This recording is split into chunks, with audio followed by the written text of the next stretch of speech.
Alors, donc, ce jour, on va parler de l'amour, la miséricorde et la justice de Dieu.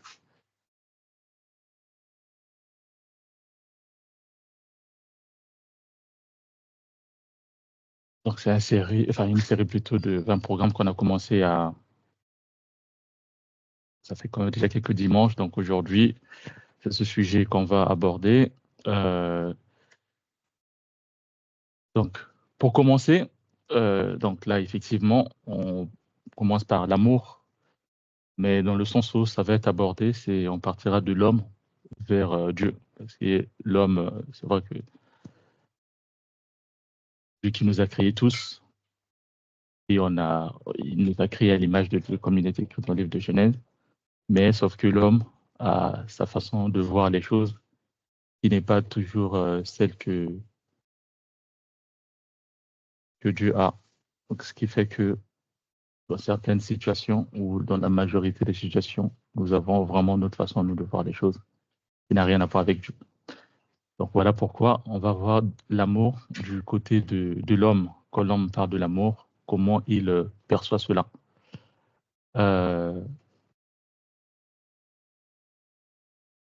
Le plus souvent dans, dans, dans nos quotidiens, dans notre façon de vivre, on a eu quand même, en fait, chacun de nous, je pense, a une perception différente de l'amour, mais du coup, dans cette perception, il peut quand même y avoir des convergences. Parce que pour l'homme, à quel moment l'homme parle vraiment de l'amour? C'est, par exemple, on est dans une situation où il dira, bah, si tu m'aimes, tu peux pas me faire telle chose. Donc, par exemple, tu peux pas me faire souffrir. Et si tu m'aimes vraiment, bah, tu pourras pas me faire souffrir. Donc, pour l'homme, déjà, ça, c'est un point selon sa façon de définir l'amour. Donc, quand on parle d'amour, il n'y a pas de souffrance. Si tu m'aimes, ça veut dire que tu dois me protéger de ce qui fait mal. Et aussi, si tu m'aimes, tu ne m'aimes pas dans une situation que je ne comprends pas. Donc, il y a une situation qui peut être, par exemple, être désagréable pour une personne, tout ça. Donc, il y a beaucoup de questions comme ça qui sont, beaucoup de phrases comme ça, en fait, que nous, les hommes, on a pour définir ce qu'on appelle amour. Effectivement, on peut aussi retrouver Dieu dans ces choses. Mais est-ce que ça s'aligne forcément avec ce que l'homme voit ou ce que l'homme entend? Dans le sens où, bah, si Dieu nous aime, dans ce cas, Dieu ne peut pas nous faire souffrir. Si Dieu nous aime, donc il doit nous protéger de ce qui fait mal. C'est le cas. Mais c'est ce qu'on verra par la suite. Donc, en ce qui concerne l'amour, l'homme se dit, en tout cas, d'après les schémas qu'il peut créer, il se dit, quand on parle d'amour, c'est qu'il y a confort. Quand on parle de l'amour, c'est qu'il y a une sécurité immédiate. Et quand on parle d'amour, il y a vraiment l'absence de douleur. C'est selon la façon dont l'homme peut définir l'amour. Encore une fois, chacun a sa façon de définir l'amour. Mais la tendance est que l'homme, le plus souvent, il juge Dieu en fonction de ses propres envies, en fonction de ses propres convictions. Non seulement Dieu, mais aussi ceux qui sont en face de nous. Dans le sens où, par exemple, bah, cette personne connaîtra qu'il y a un tel qu'il aime réellement parce que bah, cette personne la protège, parce que cette personne ne la laisse pas souffrir, parce que cette personne la protège du danger, etc., etc. Donc, aussi cette façon de voir, l'homme voudrait aussi que ce soit la même chose chez Dieu. Donc, en quelque sorte, il voudrait que Dieu se comporte comme lui il veut, mais pas l'inverse en fait. Pas Dieu, que Dieu lui dise des choses et que lui s'aligne par rapport à Dieu, mais dans sa perception des choses, parce qu'il sait que moi, quand on me fait telle chose, ça me fait du bien. Donc, j'aimerais aussi que Dieu me fasse telle chose de cette façon-là. Alors, donc, par rapport à ça, ces différentes phrases, ces différentes pensées. Donc pour l'homme, dès qu'il y a perte, dès qu'il y a épreuve, dès qu'il y a silence, dès qu'il y a frustration, on peut conclure directement qu'il n'y a pas d'amour. Parce que quand il y a amour, il n'y a pas d'épreuve en fait. Tu sais que telle chose me fait mal, tu ne peux pas me laisser encore aller faire cette chose parce que tu sais que je vais souffrir. Donc si tu me permets d'aller là-bas, de souffrir quand même, ça veut dire qu'en réalité, tu ne m'aimes pas. Si tu me vois dans une situation compliquée, tu me vois dans une situation compliquée et que tu me laisses galérer dans cette situation, en réalité, ça veut dire que tu m'aimes pas. Si dans cette situation, ça me crée des frustrations et que toi, tu n'interviens pas, tu restes silencieux, Ça veut dire que tu m'aimes pas. Donc là, il n'y a pas d'amour. Je peux déjà lire qu'en fait, tu m'aimes pas, il n'y a pas d'amour. Donc ça, c'est ce que l'homme voit vraiment. Quand on parle d'amour, c'est cette perception-là que l'homme a en ce qui concerne l'amour. Sauf que dans la Bible, aussi, pour les chrétiens, on va se refaire un peu dans la Bible, en fait. On va voir dans la Bible, est-ce que Dieu a, comme on dit, l'amour, la miséricorde, la justice de Dieu. Des fois, quand on lit la Bible, ça peut être aussi un peu perturbant, mais si Dieu est réellement amour, mais pourquoi on voit encore telle chose? Pourquoi dans telle situation, pourquoi dans cette situation, on n'a pas vu son amour? Pourquoi il n'a pas manifesté sa miséricorde? Pendant que c'est des gens qui ont, par exemple, prié, qui ont jeûné, tout ça, mais qu'est-ce qui fait que ce soit toujours le cas? Donc, on va prendre l'exemple de Moïse dans Deutéronome 32, 48 à 50. C'est la référence pour ceux qui veulent lire après. On a vu, en fait, l'exemple de Moïse quand nous regardons un peu ce qui est écrit dans la Bible. Moïse, c'est Dieu qui l'avait choisi pour sortir les enfants d'Israël de l'Égypte. Donc, c'est une personne, en tout cas, qui a obéi, qui n'avait pas de capacité, parce que quand Dieu l'avait appelé, il n'avait pas de capacité. Donc, il a voulu un peu, en fait, refuser la mission, mais Dieu lui a donné les moyens nécessaires pour finalement conduire cette mission. Donc, il a porté un peuple dans le désert. C'est vrai qu'il y avait Aaron qui était là pour l'épauler. En tout cas, il avait un peuple qu'il a porté plutôt. C'était un peuple qui n'était pas simple, parce que quand nous lisons l'histoire, à chaque fois, c'était des problèmes. Moïse disparaît pour aller prier, pour aller jeûner, et derrière, ce peuple crée déjà un autre Dieu. Et pendant qu'ils savaient qu'il y avait le Dieu que Moïse avait mis à leur disposition qui devait les conduire. Et là, derrière, ils cherchaient un autre Dieu. Moïse descend, ça l'énerve, et voilà, ça énerve Moïse, ça énerve aussi Dieu. À chaque fois, c'était des pleurs. On était bien en Égypte, on préfère retourner là-bas. Là-bas, on mangeait bien, on mangeait de la bonne viande. Mais ici, tous les jours, on mange que la même bouffe. On est fatigué, on supporte plus ça, on veut retourner là-bas. On était mieux quand on était esclave. Bon, une personne qui dit que j'étais mieux quand j'étais esclave. Voilà, en tout cas, c'était un peuple qui n'était pas simple. Et ce peuple qui a fait même à ce que Moïse lui-même puisse encore se retourner à la bourre en faisant des choses peut-être par colère, et ce qui a fait que lui-même aussi, la promesse qui lui avait été faite, qu'il ne puisse pas, qu'il ne puisse pas en tout cas atteindre la terre, la terre promise. Donc une seule faute, et il est exclu de la terre promise. Donc l'homme, par rapport à tout ça, il peut se poser beaucoup de questions, mais ce Moïse-là, c'est Dieu qui l'avait choisi. Et on a vu tout ce qu'il a fait, la galère qu'il a subie avec les enfants d'Israël. Ils l'ont énervé, ils ont fait beaucoup de choses. Mais juste une seule faute, Dieu ne l'a pas pardonné pour ça?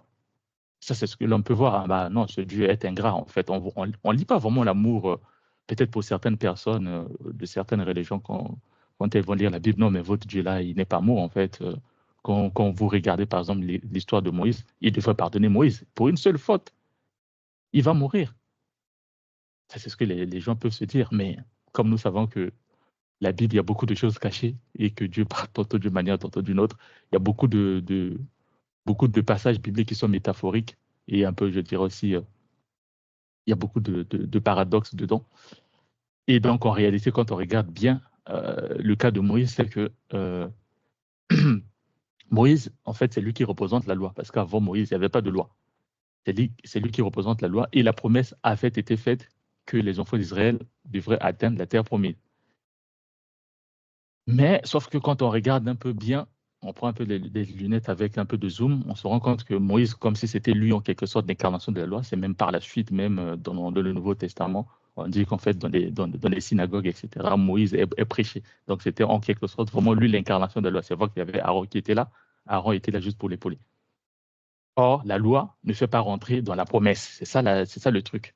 Donc, Moïse, c'est vrai que oui, il a fauté, mais cette faute-là, c'est ça qui a aussi permis qu'en fait, qu'il y ait cette confirmation que Moïse ne pouvait pas rentrer à la terre promise, parce que la terre promise, c'était la promesse de Dieu. Donc, la promesse, il n'y a que Jésus qui devait faire entrer ses enfants ou les hommes dans cette promesse. C'est vrai qu'il y avait Josué, mais comme je disais, en fait, c'est un peu métaphorique que c'est pas Moïse, c'est pas la loi qui doit, c'est pas la loi en fait qui doit faire entrer dans la promesse. Donc là, avec un peu de recul, on peut voir ça, on peut comprendre, ah oui, en fait, Moïse, ça pouvait être aussi bien évidemment normal que ce soit le cas. Peut-être pas là où l'événement s'était produit peut-être ailleurs, mais en réalité, lui, il ne veut pas rentrer.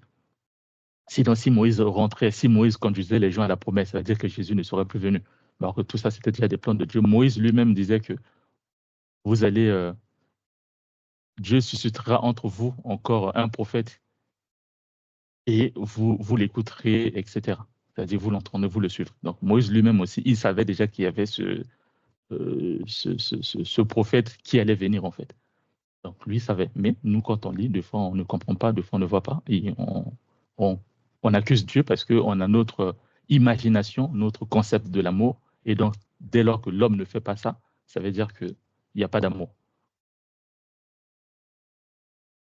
Alors, on passe à la miséricorde. Quand on parle de la miséricorde, c'est aussi, hein, on parle toujours des hommes, hein, ce que l'homme entend vraiment par être miséricordieux, parce que comme encore une fois, on a déjà nos schémas mentaux qu'on a dans nos têtes, et on cherche vraiment à valider des choses par rapport à ce que nous connaissons. Donc pour l'homme, quand on parle de la miséricorde, c'est que, par exemple, quand je faute, bah, tu me punis pas, tu me taxes pas, tu me laisses tranquille. Tu comprends que j'ai fauté, donc tu ne fais rien. Et tu fermes les yeux parce que bah, de notre côté, tu vas dire que tu m'aimes, donc il y a ton amour, et donc tu ne punis pas quand tu me vois dans cette situation-là. Et donc ça, c'est ce qu'on appelle aussi par la miséricorde. Et donc, dans la tête de l'homme, quand on parle de la miséricorde, c'est bah, en fait, on ne doit pas sanctionner parce que tu me parles de la miséricorde et que tu sanctionnes. Là, je comprends plus ce que tu appelles par miséricorde. Donc, miséricorde, pour l'homme aujourd'hui en tout cas, bon, ça peut être différent hein, selon les niveaux de compréhension des gens, mais dans l'imaginaire collectif, en tout cas, quand on parle de miséricorde, c'est que tu fais du mal, bah, tu ne me corriges pas. Donc, tu ne me poses pas de limite. Par exemple, bah, là, j'ai fauté, tu sais que j'ai fauté, mais tu ne dis pas, bon, désormais, tu feras plus telle chose. Non, malgré que j'ai fauté, tu m'as parlé, mais tu me laisses quand même continuer à faire ce que je faisais, parce que c'est ça aussi que l'homme comprend par la miséricorde. Donc, ne pas poser de limites. Ça, c'est ce que l'homme voit en ce qui concerne la miséricorde. Et donc, quand il y a l'homme faute, l'homme fait quelque chose et qu'il y a une sanction, il y a une conséquence, il y a un jugement, immédiatement on se dit, là, il n'y a pas de miséricorde. Parce que s'il y avait la miséricorde, je n'aurais pas eu cette sanction, je n'aurais pas subi cette conséquence, je n'aurais pas eu ce jugement-là. Donc, s'il y a ça, il n'y a pas de miséricorde.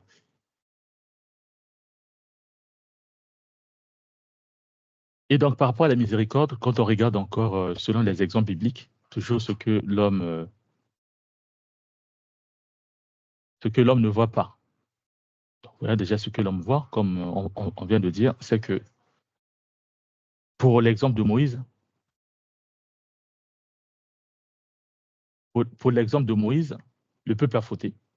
Moïse, enfin, en tout cas, quand Moïse était parti prier, derrière, le peuple a fauté en créant son propre Dieu. Et donc, Dieu, ça l'a énervé, il a voulu décimer tout ce peuple. Mais Moïse a intercédé. Moïse a dit, bah ouais, mais toi, tu les as sortis de l'Égypte. Si aujourd'hui tu les laisses, enfin, si aujourd'hui tu les tues, mais que diront les Égyptiens? Donc, voilà, faut pas faire ça. Dieu a compris, il s'est, en tout cas, il n'a pas puni ce peuple comme il voulait à l'instant.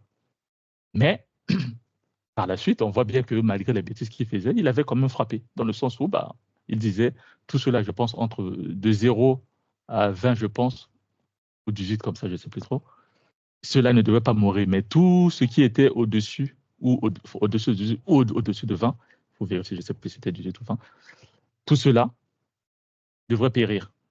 Et donc, malgré ça, Dieu avait quand même frappé. Et là, l'homme encore, ça le trouble quand on voit ça. Mais oui, mais ce Dieu-là, vous dites qu'il est miséricorde. Mais pourquoi? Parce que le peuple a juste fauté. Parce qu'ils ont créé un Dieu étranger que Dieu devait les frapper. Bah, Dieu a quand même frappé. Donc, on ne voit pas la miséricorde de Dieu, en fait. Quand l'homme voit ça, on ne voit pas la miséricorde de Dieu. Parce que la miséricorde, par rapport à ça, bah, il ne devrait pas y avoir de sanctions, il ne devrait pas y avoir de conséquences. Mais malgré ça, Dieu a quand même frappé. Donc, Dieu aurait dû justement pardonner et non frapper. Mais quand nous regardons en profondeur par rapport à ça, c'est que malgré que Dieu a frappé, il n'avait pas frappé tout le monde. Moïse avait intercédé, il avait écouté, mais les d'autres, enfin, en tout cas, les âgés de 18, enfin de 0 à 18 ou 20 comme ça, ils n'avaient pas péri. Dieu ne les avait pas, ne les avait pas sacrifiés. Et malgré ça, l'alliance que Dieu avait signée avec Abraham continuait toujours. Mais le problème pour Dieu, c'était qu'il fallait stopper l'idolâtrie, parce que ces enfants qui avaient grandi en Égypte voulaient faire entrer des dieux étrangers, en quelque sorte mettre Dieu en concurrence avec les dieux égyptiens. Alors que comme il a dit dans Exode, tu aimeras ton Dieu de tout ton cœur, de toute ton âme, de toute ta force, de toutes tes pensées, en tout cas de tout. Mais quand tu commences à faire entrer des idoles, etc., lui, ça lui pose problème. Donc on ne peut pas suivre en même temps Dieu et en même temps enfin, Dieu le Tout-Puissant, le Créateur, et en même temps d'autres petits dieux créés par les hommes. Donc lui, ce qu'il a fait, c'était de stopper l'idolâtrie. Mais il n'avait pas détruit Israël, sinon, par la suite, dans d'autres versets, jusqu'à Jésus, on n'allait plus parler d'Israël. Mais on a quand même parlé d'Israël.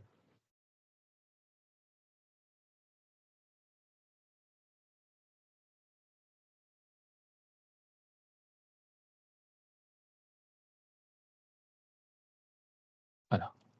Je vais rester à l'écran. C'est ça. Voilà.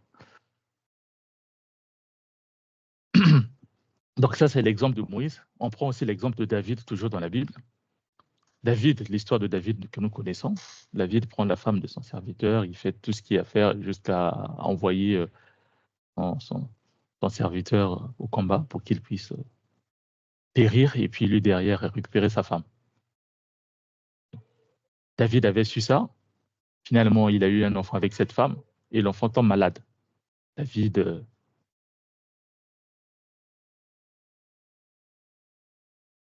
le frère Card, tu peux faire rentrer la sœur, s'il te plaît. Et là, si je clique là, ça va faire à ce que je puisse quitter la présentation. Je regarde dans Teams l'écran type, je verrai une personne qui est en attente. Voilà, c'est bon, merci.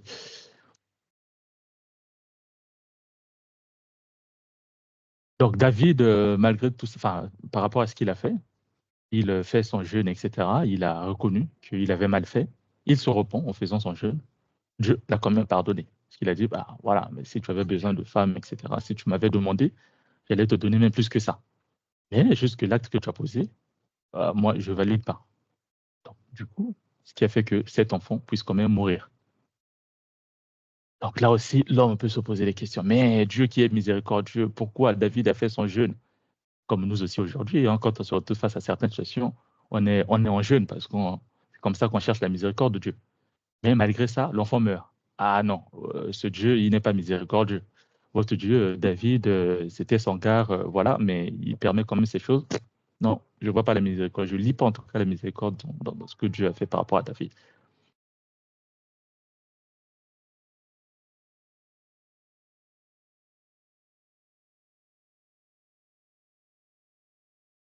Et donc, en réalité, quand nous regardons un peu plus en détail, nous comprenons que, parce que dans la loi, il est écrit qu'en fait, dès lors que tu t'éloignes, tu fais quelque chose, enfin, en tout cas, le salaire du péché, c'est la mort. Et la loi, c'est la loi qui nous parle du péché. Donc, quand tu fais telle chose, quand tu commets un adultère, etc., il y avait des sentences qui allaient avec. Bon, c'est vrai que pour David, il a perdu son enfant, mais malgré ça, Dieu l'avait quand même préservé.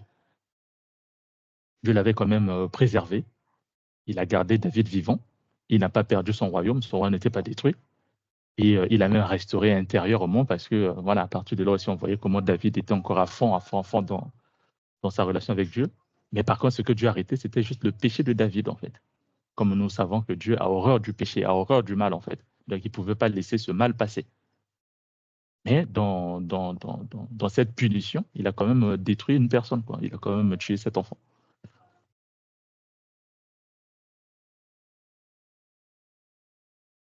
Donc ça, c'est ce que l'homme ne voit pas dans la miséricorde. L'homme va juste voir, l'enfant meurt, mais pourquoi Dieu n'a pas pardonné? Pourquoi Dieu n'a pas montré sa miséricorde? Mais est-ce qu'il avait tué David et l'enfant, tout en sachant que les enfants, c'est Dieu qui donne. Lui-même, en fait, c'est Dieu qui donne parce que derrière, David a encore eu des enfants. Est-ce qu'on va rester juste sur ce que Dieu a fait, parce que tout en sachant que cet enfant, en quelque sorte, allait être il serait peut-être mal vu dans la société, on ne sait pas. Donc Dieu, il sait comment il fait ces choses. Et on passe à la fidélité, parce que le sujet, c'est amour, miséricorde et fidélité de Dieu. Donc la fidélité aussi, toujours en partant de l'homme, ce que l'homme entend ou ce que l'homme appelle réellement par être fidèle. C'est quoi être fidèle? C'est tu fais toujours ce que tu faisais avant. Le sens aussi, aujourd'hui, tous les jours, tu me donnais, je ne sais pas, 50 € par mois. Moi, j'aimerais bien que tu restes fidèle, en fait, tout le temps que tu me donnes 50 € par mois. Quand tu commences à changer, là, on trouve que tu n'es plus vraiment fidèle à ce que tu avais dit. Tu agis toujours comme je m'y attends. Je sais que quand je te fais telle chose, tu restes fidèle, donc tu ne changes pas. Tu fais toujours de la même façon. Même si je fais mal, etc., toi, tu restes fidèle, en fait. Donc, tu ne changes pas ta façon de faire, dépendamment de mon comportement, dépendamment de mon caractère. Donc ça, c'est quelques phrases, c'est ce que l'homme appelle vraiment être fidèle. Donc la fidélité pour l'homme, c'est ça. Donc pour ceux qui sont dans le mariage, etc., c'est que quand on parle de la fidélité, c'est que en fait, tu as choisi de vivre avec cette femme ou cet homme. Donc tu n'as plus le droit d'aller chercher ailleurs, etc., etc. Donc la fidélité, c'est que tu restes attaché à cette personne. Peu importe ce que cette personne peut faire, tu restes fidèle. Donc c'est comme ça que l'homme aussi voit la fidélité. Peut-être que c'est aussi comme ça que Dieu le voit, mais là, on est sur l'homme. C'est comme ça que l'homme voit la fidélité. Donc quand on fait des choses qui sont contraires à ça, c'est que parce que j'ai fait ça, tu changes maintenant ta façon de faire, parce que j'ai demandé ça et que ça t'a pas plu, toi tu fais telle chose. Là, on se dit que la fidélité, on n'a pas la fidélité, c'est comme une constance en fait. Peu importe les situations, peu importe les circonstances, tu restes constant dans ta façon de faire. Tu ne changes pas ta façon de faire parce qu'un tel t'a fait ci, parce qu'il y a eu ceci, parce qu'il y a telle condition. Non. La fidélité, c'est ça. Et donc, pour l'homme, c'est que cette fidélité, la prévisibilité, c'est dans le sens où, en fait, on sait que peu importe ce que je ferai, on sait qu'il y aura toujours tel résultat. Donc, ça ne va pas changer. Donc, ça ne dépend pas de ce que moi je fais. Mais ça dépend plutôt de cette personne qui est fidèle. Peu importe ce que je fais, cette personne reste constante. Et il n'y a pas de surprise, en fait. Je sais que je fais telle chose, mais on ne va pas me faire peser telle chose parce que j'ai eu à faire ça. En fait. Donc, la fidélité ferait qu'on puisse rester constant par rapport à tout ce qu'on pourrait faire, par rapport à nos agissements, etc., etc. Donc, dès que les choses changent et qu'on est face à une situation où on a comme l'impression que Dieu se tait et que la situation se complique, on peut dire, Dieu a changé parce que ce Dieu-là, il avait dit qu'en fait, il ne va jamais nous abandonner. Quand on est face à cette situation, il interviendra toujours. Mais pourquoi là, je suis face à cette situation, il est silencieux, on a comme l'impression que lui qui avait dit que je ne devrais jamais souffrir, mais là, je commence à souffrir. Est-ce qu'il est toujours fidèle, en fait? Est-ce qu'il est toujours resté fidèle? Parce que s'il était fidèle, il allait rester fidèle à sa parole. Et là, j'ai comme l'impression qu'il a changé. Bon, est-ce qu'il est toujours là? Des fois, il nous arrive même de poser des questions. Est-ce qu'il est toujours là? Parce que j'ai déjà prié, j'ai fait tout ce qui est écrit dans la Bible, mais tout ce que les hommes de Dieu m'ont dit, mais j'ai comme l'impression que ça passe toujours pas. Donc, ce Dieu, je doute un peu de sa fidélité.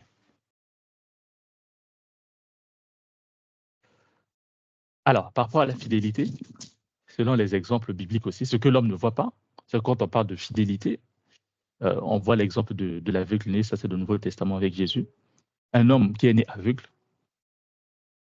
et donc les serviteurs, les disciples de Jésus lui demandent, est-ce que cette personne est dans cet état, c'est à cause de ses parents ou à cause de ses propres péchés?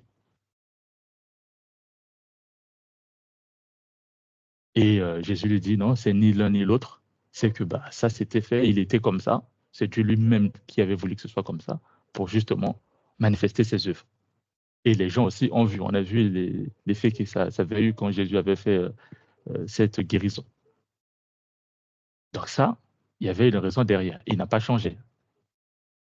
Il sait pourquoi il fait des choses, en fait.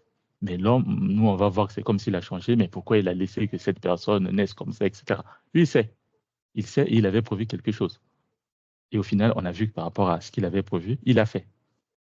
Et nous ne voyons pas ça. Nous voyons juste ce qui est physique, ce que nous pouvons comprendre, ce que nous avons défini comme étant fidélité. Dès lors qu'on ne voit pas ça et que ça devient contraire à ce que nous connaissons aujourd'hui, Ça nous pose problème. On tire des conclusions que Dieu n'est pas fidèle. Donc, regardons maintenant dans l'Ancien Testament comment se manifestait l'amour de Dieu, parce qu'on a effectivement le Nouveau et l'Ancien Testament. Comme on dit, l'Ancien Testament, c'est beaucoup plus la loi, et le Nouveau Testament où on nous parle de la grâce. Mais est-ce que l'amour de Dieu dans l'Ancien Testament, ça n'existait pas? Parce qu'on a vu les enfants d'Israël, ils ont beaucoup souffert. Hein. Dieu les a bien maltraités, enfin maltraités dans le sens où il y en a beaucoup qui ont perdu la vie plutôt, pendant leur passage dans le désert avant d'aller à la terre promise. Il y en a beaucoup, en tout cas, qui ont beaucoup souffert. Et même par la suite aussi, on voit Dieu continuer à frapper. Quand ils étaient dans les bêtises, Dieu frappait. Et il frappait beaucoup. Donc, on a vu l'exemple avec les Babyloniens, etc., d'autres royaumes qui venaient les assiéger. Ils devenaient esclaves. Les enfants que Dieu avait choisis qui deviennent encore esclaves d'un autre roi, tout ça, parce qu'ils avaient fait des bêtises, etc. Donc, par rapport à tout ce qu'on vient de voir concernant l'amour, selon ce que l'homme voit, l'amour, la miséricorde et la justice de Dieu. Donc, on peut dire que quand on lit l'Ancien Testament, l'amour de Dieu, on ne voit pas ça. Parce que si c'était vraiment le peuple qu'il avait choisi, qu'il a sorti de l'Égypte pour leur donner la terre promise, et que derrière, il continue encore de les maltraiter, de les faire périr, l'amour de Dieu, on ne lit pas ça. Mais est-ce que donc ça veut dire que dans l'Ancien Testament, l'amour de Dieu n'existait pas? Déjà, les enfants d'Israël, nous connaissons l'histoire, c'est la promesse que Dieu avait faite à Abraham. Il avait signé une alliance avec Abraham. Donc, il avait choisi lui-même, il avait choisi ce peuple d'Israël. Non pas parce que ce peuple était bon, il était différent des autres peuples, mais c'était lui-même qui avait eu cette décision de choisir ce peuple parce qu'il aimait. Donc, avec tout ce qu'on a vu ou tout ce qu'on peut voir dans l'Ancien Testament par rapport aux enfants d'Israël, ils ont quand même fait beaucoup de mauvaises choses, comme on a dit déjà avec l'exemple de Moïse, où ils ont créé un Dieu étranger. Ça, par contre, c'était un moyen, en tout cas, pour tout arrêter. Mais dans son amour, il a quand même aussi pardonné. Il a supporté. Ils ont fait beaucoup de choses. Avant, même après ça ne s'était pas arrêté là. Quand il pleurait tout le temps, on mange pas bien, on mange que la même nourriture, etc., tout ça. On a soif, tout ça. Donc, jusqu'à ce que même Moïse est allé faire ce qu'il ne fallait pas faire. Dieu a quand même supporté. Il a beaucoup supporté. Mais dans ça, il corrigeait aussi, mais il n'a jamais abandonné les enfants d'Israël. La relation était toujours là. Même après des trahisons répétées, Dieu les aimait toujours. Parce que même nous voyons qu'en fait, il envoyait toujours des rois, des prophètes, etc., pour pouvoir conduire ses enfants d'Israël, pour qu'ils aient toujours une personne en tête pour les conduire, pour ne pas qu'ils puissent s'éloigner. Mais déjà, c'est de notre côté, ce qui était bien, c'est qu'il leur a laissé la loi, pour leur montrer ce que lui, il aimerait que ces gens fassent, pour ne pas qu'ils puissent aussi l'énerver, afin qu'ils puissent les frapper. Donc tout ça, on voit bien que c'est l'amour de Dieu. Mais l'homme ne voit pas, l'homme ne le verrait pas dans ce sens. Il y a eu combien de prophètes? Il envoyait des prophètes qui ont tué les enfants d'Israël. Eux-mêmes, ils ont tué ces prophètes-là. Mais Dieu ne les a pas abandonnés, malgré ça, malgré tout ce qu'ils faisaient.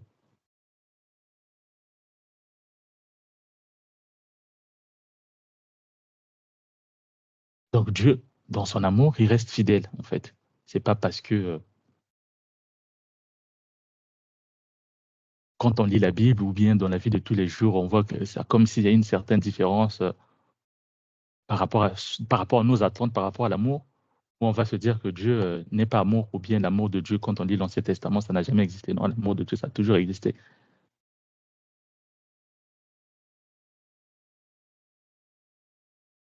Donc, malgré ça, malgré leurs fautes, malgré leur idolâtrie, malgré les prophètes qu'ils ont tués, les prophètes qu'ils ont rejetés, on a vu l'exemple de Jérémie. Lui-même, il refusait. Non, mais ce peuple, ce peuple voulait tuer Jérémie. Lui qui était juste là pour leur faire du bien, pour leur montrer le chemin. Mais dans leur façon de faire, non, Jérémie, ce que tu dis, c'est pas ça. Et ils ont voulu bien faire périr Jérémie. Mais malgré ça, Dieu ne les a pas abandonnés. Et si on a une autre vision, une autre façon de voir les choses, on pourrait effectivement lire dans ses écrits, on comprend qu'il y a l'amour. Parce qu'aujourd'hui, je t'envoie un prophète que tu tues, demain, j'envoie un autre que tu tues, et à un moment donné, je décide de prendre des, des- des- des- des décisions. Je ne vais pas te laisser toujours envoyer des gens que tu n'écoutes toujours pas. Mais il n'a pas abandonné ce peuple. Parce que dans son alliance qu'il avait signée avec Abraham, il avait dit ceci qu'il allait faire. Il allait conduire ses enfants, il allait les libérer. Et c'est ce qu'il a fait. Donc ça, c'est déjà ce qu'on appelle par amour. L'homme verrait peut-être les choses différemment, mais pour Dieu, déjà le fait de rester fidèle, le fait de garder son alliance, le fait de ne pas vraiment arrêter, en tout cas supprimer, faire disparaître tous les enfants d'Israël, pour lui déjà, on peut déjà lire dans ça, il y a quand même l'amour, parce que nous, aujourd'hui, en tant qu'humains, par rapport à notre amour est conditionné en fait. Si tu me fais du bien, moi je te fais du bien. Le plus souvent, c'est ça. Bon, je te fais du bien parce que tu me fais du bien. Le jour où tu me feras mal, certaines personnes qui disent même, bah, là, tu commences à déborder, en fait, tu commences à dépasser les bornes. Et donc là, je ne dois plus te laisser continuer de cette façon-là. Donc, je dois agir. Donc, c'est conditionné. Mais pour Dieu, quelles conditions qu'on va avoir justement pour bénéficier de son amour? Et dans le Nouveau Testament, l'amour de Dieu commence à se manifester, comme il est écrit dans le livre de Jean, qu'il a tant aimé le monde qu'il a envoyé son Fils unique. Donc, il a compris que ce qui se faisait dans l'Ancien Testament, les gens ne comprenaient toujours pas parce que malgré les prophètes qu'il a envoyés, pardon, mais il n'y a toujours pas eu il y a toujours pas eu en fait de repentance. Les gens étaient toujours dans le mal. Donc, il a finalement décidé d'envoyer son Fils unique. Et son Fils unique, nous voyons ce qu'il a aussi subi. On l'a critiqué, on l'a insulté jusqu'à ce qu'on l'a fait périr. Tout ça, c'est l'amour de Dieu. En tout cas, dans le Nouveau Testament, l'amour de Dieu, en réalité, se résume par Jésus, en fait, quoi. Il a envoyé son Fils unique. Avant, il envoyait des prophètes, mais dans le Nouveau Testament, il a envoyé son Fils.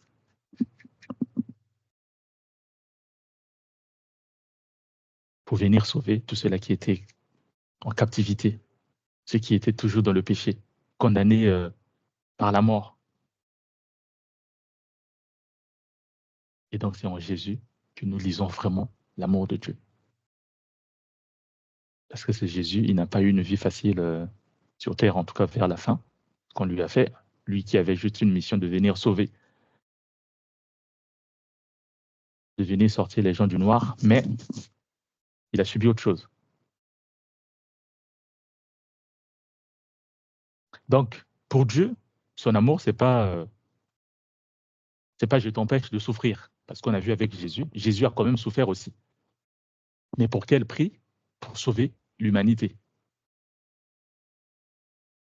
Donc nous, on va se dire, bah, si Dieu m'aime, ça veut dire que je ne peux plus jamais souffrir dans ma vie. Je ne peux plus jamais faire telle chose, je ne peux plus jamais voir telle chose. Ça, c'est une autre façon de voir. Voilà pourquoi quand on voit le contraire, même si ça venait de Dieu, on le nie, que ce n'est pas Dieu. Et c'est à ce moment-là qu'on va faire des choses, on va peut-être encore rentrer dans les prières, faire des choses, etc., mais qui n'ont rien à voir avec Dieu. Donc pour Dieu, ce qui est important, c'est de voir, oui, tu souffres, mais c'est quoi la finalité de cette souffrance, en fait? Peut-être que c'est juste momentané. Je veux t'enseigner sur quelque chose. Oui, tu as un peu cette douleur parce que tu as eu à faire telle chose et Dieu veut juste te montrer le mal que tu avais fait. Et donc, il peut permettre ça.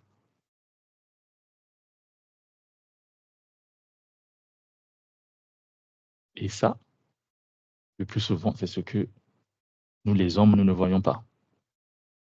Et quand on est face à cette situation, on oublie Dieu. Parce que ça ne correspond plus à nos attentes, à notre définition de l'amour. Et la miséricorde de l'Ancien Testament, un peu pareil par rapport à ce qu'on vient déjà de dire, il aurait pu tuer ou éliminer tous les peuples d'Israël, tout le peuple d'Israël depuis longtemps. Et malgré ça, il ne l'a pas fait. Il a gardé son alliance qu'il avait avec Abraham, jusqu'à envoyer même Jésus. Il a pardonné. Mais pour lui, le mal, ça posait toujours problème. Il n'a jamais banalisé le mal. Et quand il y avait le mal, il frappait. Il y avait toujours la miséricorde qui était là. Donc pour Dieu, c'est pas parce que il est miséricordieux qu'on va dire qu'il va nier le péché. Que bon, bah ok, Dieu est miséricordieux, je peux quand même me permettre de continuer dans mon mal, dans mon péché, tout en sachant que toi-même, au fond de toi, tu sais que ce que tu fais, c'est pas bien, que tu fais des mauvaises choses. Mais tu veux que Dieu puisse t'accorder la miséricorde parce que bon, bah voilà, et surtout quand on a cette tendance-là, en fait, quand on voit le problème arriver, on court vers Dieu. Quand ça disparaît un peu, bien ça se calme, on retourne encore dans ce qu'on faisait avant. Et donc, À chaque fois qu'on fait ça, on veut que Dieu reste miséricordieux, qu'il nous caresse dans le péché, dans le mal, dans ce que nous faisons. Tout en sachant que, avec les enfants d'Israël aussi, on a vu ce qu'il a fait, il a quand même frappé. Donc, ça ne veut pas dire parce qu'il y a la miséricorde que les conséquences du mal que nous faisons, c'est que en fait, ça va être supprimé, ça va être balayé d'un revers de main. Non, on peut toujours subir les conséquences. Encore une fois, avec les enfants d'Israël, on a vu ça. Il y en a beaucoup qui ont subi les conséquences. Moïse aussi, on a payé les frais. Mais la relation et la vie est préservée. Après là, il faut voir c'est quoi réellement la vie. Est-ce que la vie, c'est juste ce que nous vivons sur Terre ou il y a une autre vie en fait? Parce que l'exemple de Moïse, oui, c'est vrai que sur Terre, il n'existait plus, mais ça ne veut pas dire que sa vie s'était arrêtée là. Parce que dans le Nouveau Testament, on a encore vie avec Jésus. Donc, c'est quoi réellement la vie? Ou la vie sur Terre? Dieu nous a donné toutes les cartes nécessaires pour bien vivre sur Terre. Donc, quand nous faisons des mauvaises choses, etc. Par exemple, OK, avant, tu es voleur, tu volais, mais derrière, tu volais, il y aura quand même des stigmates. Peut-être que les gens vont t'arrêter, surtout en Afrique, on te bastonne correctement. Et après, derrière, ça ne veut pas dire que parce que tu crois en Dieu que les stigmates vont être effacés. Ça va toujours rester là, en fait. Ça, c'est les conséquences de ce que tu faisais. Et même pour certaines personnes, elles vont toujours continuer à avoir un peu peut-être de la rancœur ou bien avoir des doutes sur ta légitimité. Enfin, c'est-à-dire croire en toi. Ah, cette personne-là qui était dans cet état-là aujourd'hui, cette personne nous fait savoir qu'elle est devenue chrétienne, qu'elle prie réellement. Non, moi j'ai des doutes avec tout ce qu'elle a fait là. Ah non, non, non, non. En fait, ça a toujours des conséquences. Dieu, oui, au fond, il t'a changé, il t'a transformé, mais par rapport à la société aussi, pour certains, tu ne vas pas continuer à subir les conséquences. C'était l'exemple de Paul aussi. Il y avait même Ananias, pardon, Ananias qui ne voulait pas en fait prier pour lui, même s'il avait reçu la recommandation de Dieu qu'il devait prier pour Paul, pour Saul de Tarse. Qu'est-ce qu'il s'était dit? Non, celui-là, il persécute les chrétiens, les gens ont peur de lui, c'est un tueur, etc. Moi, je ne vais pas prier pour une telle personne. Donc, les conséquences sont toujours là. Mais pendant que lui, il était déjà dans le processus, en fait, de la guérison, de la miséricorde, de l'amour de Dieu, ça posait déjà problème. Donc, ça ne veut pas dire que parce qu'aujourd'hui, on a Dieu, parce qu'on prie, qu'on ne peut plus subir les conséquences. Donc, à nous de savoir ce qui est bien, ce qui n'est pas, et puis de bien faire. Sinon, dans ce monde, on continuera à subir les conséquences. Et Dieu, il n'est pas contre ça. Et encore une fois, dans le Nouveau Testament, quand on parle de la miséricorde de Dieu, tout ça s'est manifesté dans Jésus. Pourquoi? Même nous qui étions perdus, dans la miséricorde de Dieu, parce qu'aujourd'hui, nous ne voyons pas cette miséricorde, nous qui étions perdus, destinés à la mort comme des viandes de la boucherie. Mais on était exclus parce que dans l'ancien temps, enfin en tout cas le peuple choisi de Dieu, l'alliance qu'il avait fait avec Abraham, il avait parlé des enfants d'Israël. C'est vrai qu'il y avait d'autres personnes qui devaient être touchées, mais nous, au départ, on n'était pas considérés. On existait, mais on faisait partie des exclus. Et avec Jésus, avec cette grâce, cette miséricorde, nous aussi, on a été touchés. On nous a pardonné, nous qui étions encore plus que pécheurs. Et il nous accueille. Il nous accueille sans nous condamner. Voilà pourquoi il dit, venez tel que vous êtes. Donc, le sacrifice que Jésus a fait, c'est ça qui révèle vraiment le prix réel de la miséricorde de Dieu. Donc, dans Jésus, on lit déjà l'amour de Dieu. Là encore, on vient de lire la miséricorde de Dieu. Parce que nous, comme nous savons un peu ce qui se faisait dans l'ancien temps, qu'est-ce que les gens lui ont fait, des alliances, etc. Et nous, aujourd'hui, on bénéficie en quelque sorte de cette miséricorde. Il ne nous a pas punis pour ça.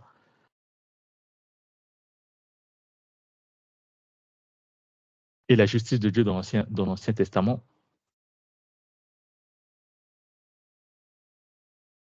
Dieu a laissé la loi.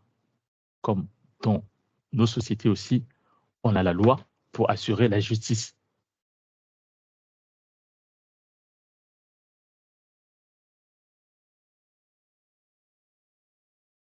Avec cette loi, ça nous permet de savoir comment vivre. Et les sentences qui vont avec. Et c'était aussi pour empêcher que les gens continuent de vivre dans le mal, tout en sachant qu'ils ont vécu en Égypte avec les dieux étrangers, etc. Voilà pourquoi il fallait cadrer tout ça. Donc, poser des limites sur ce que l'homme pouvait faire, sur ce que l'homme ne pouvait pas faire. Sinon, on serait dans une situation, bah, c'est le plus fort qui gagne, en fait. Et Dieu n'a pas voulu ça. Il a donné tous les droits à ses enfants, donc les enfants d'Israël, pour qu'il n'y ait pas de problème. Donc, la loi, en quelque sorte, c'est pour assurer la justice.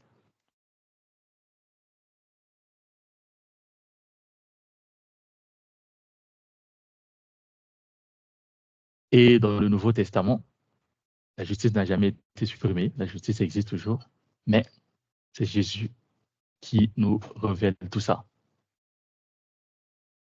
Il nous révèle la justice de Dieu. Et donc là, ce n'est plus comme dans l'ancien temps, il fallait vivre avec la loi. Et là, la justice, c'est maintenant sur la foi en Jésus-Christ.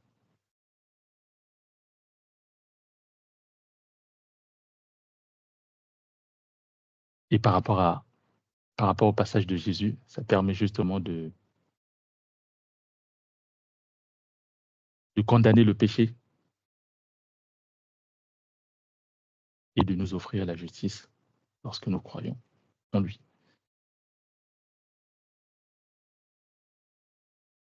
Parce qu'aujourd'hui, il y en a qui font leur propre justice, mais qui n'a rien à voir avec Dieu. Comme on disait, l'homme a toujours sa façon de définir les choses. On a la justice de ce monde, oui, ça permet dans certaines situations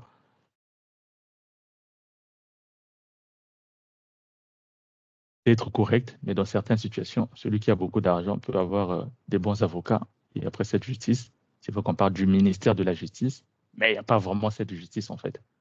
Parce que celui qui n'avait pas assez de moyens, finalement, est inculpé. Parce que ça reste la justice humaine.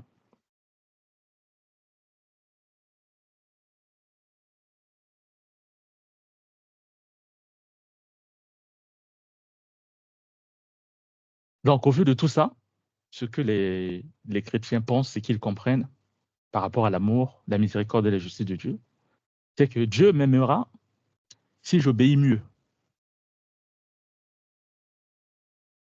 Donc, on cherche à ce que Dieu nous aime. Mais qu'est-ce qu'on peut faire pour que Dieu puisse nous aimer?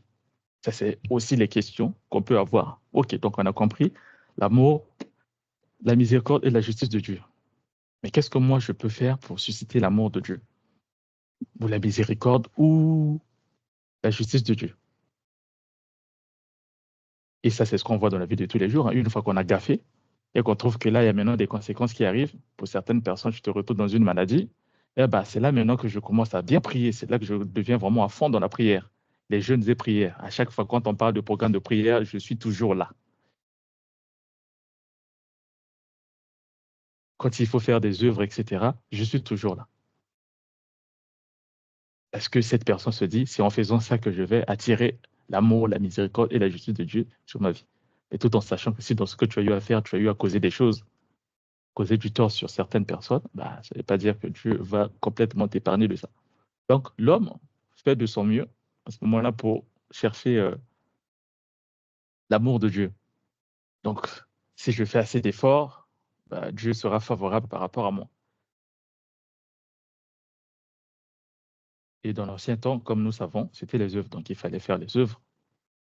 Pour certaines personnes qui aujourd'hui aussi, qui continuent dans l'ancien temps, il fallait faire les œuvres. Mais la loi, Dieu avait donné la loi, c'était pas pour qu'il y ait l'amour, en fait. Dieu n'avait pas dit que si tu appliques la loi, je vais t'aimer, si tu fais ceci, j'aurai la miséricorde. La loi avait une autre fonction. Donc, dans l'ancien temps, c'était vraiment les œuvres. Voilà pourquoi les gens étaient à fond dans les œuvres. Même si aujourd'hui, on voit toujours les gens qui continuent à être à fond dans les œuvres pour chercher l'amour de Dieu, la miséricorde, la justice de Dieu.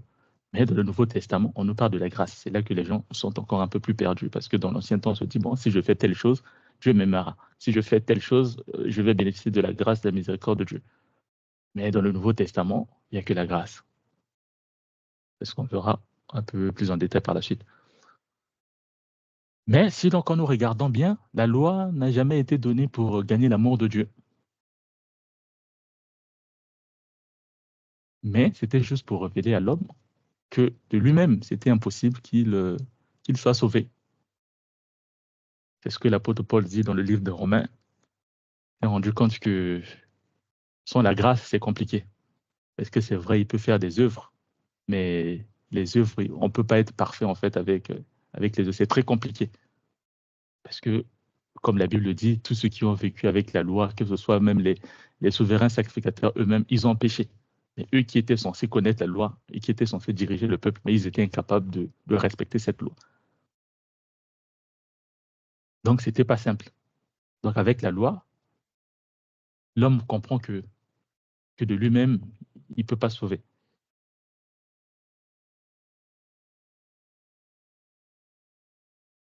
Tout par la suite, nous voyons la grâce qui arrive avec Jésus.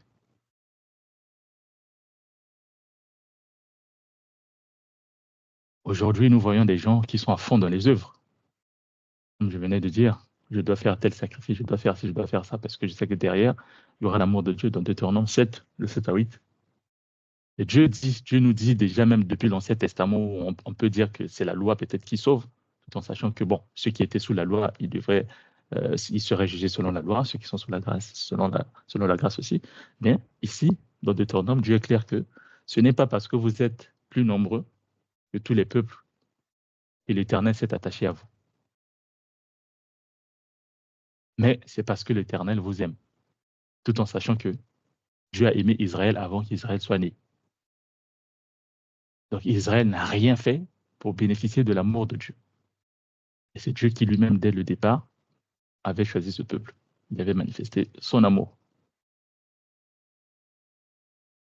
Donc l'amour de Dieu, ce n'est pas quelque chose qu'on va vouloir peut-être provoquer en faisant du bien, en faisant je ne sais pas quoi en fait. Non, là, sinon on risque de tomber dans les œuvres. On risque d'être comme ce pharisien. On verra ça par la suite. Donc l'amour de Dieu est gratuite, souverain et non mérité, comme aussi la grâce. La grâce et l'amour de Dieu. Puisqu'aujourd'hui, on est encore nombreux à aller chercher l'amour par des œuvres.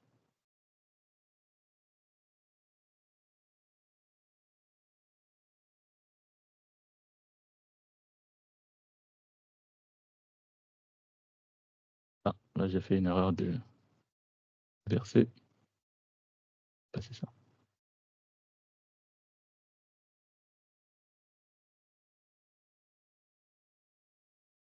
Dans Matthieu 12, 7, il est écrit « Je prends plaisir à la fidélité et non au sacrifice ».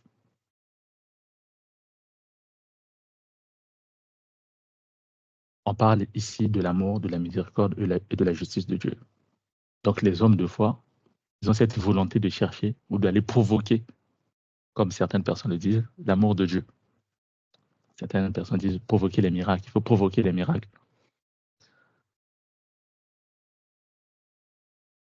Cela passe par quoi? Ça passe par les œuvres. Je dois donner beaucoup d'argent, je dois acheter quelque chose à l'église, je dois payer le carburant à mon pasteur, je dois peut-être lui acheter un sac de foufou, je dois aider les frères et sœurs de l'église, etc. Ça, qu'est-ce qu'on fait? C'est les œuvres pour pouvoir attirer l'amour de Dieu. Alors que Dieu prend plaisir à la fidélité et non au sacrifice.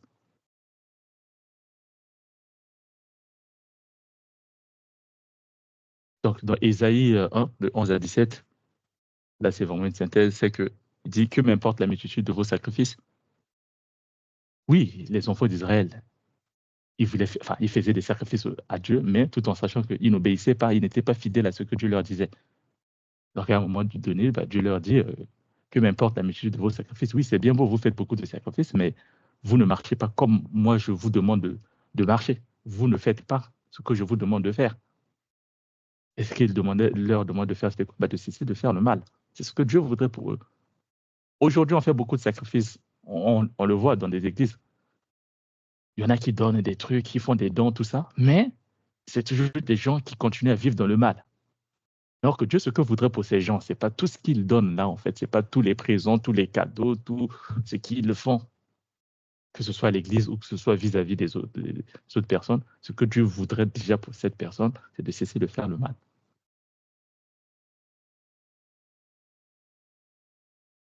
Donc, d'où Dieu rejette l'illusion des œuvres. Parce que aujourd'hui, les gens sont un peu condamnés par rapport à ça. On se dit, c'est par mes œuvres que je vais attirer l'amour de Dieu. Rien à voir avec.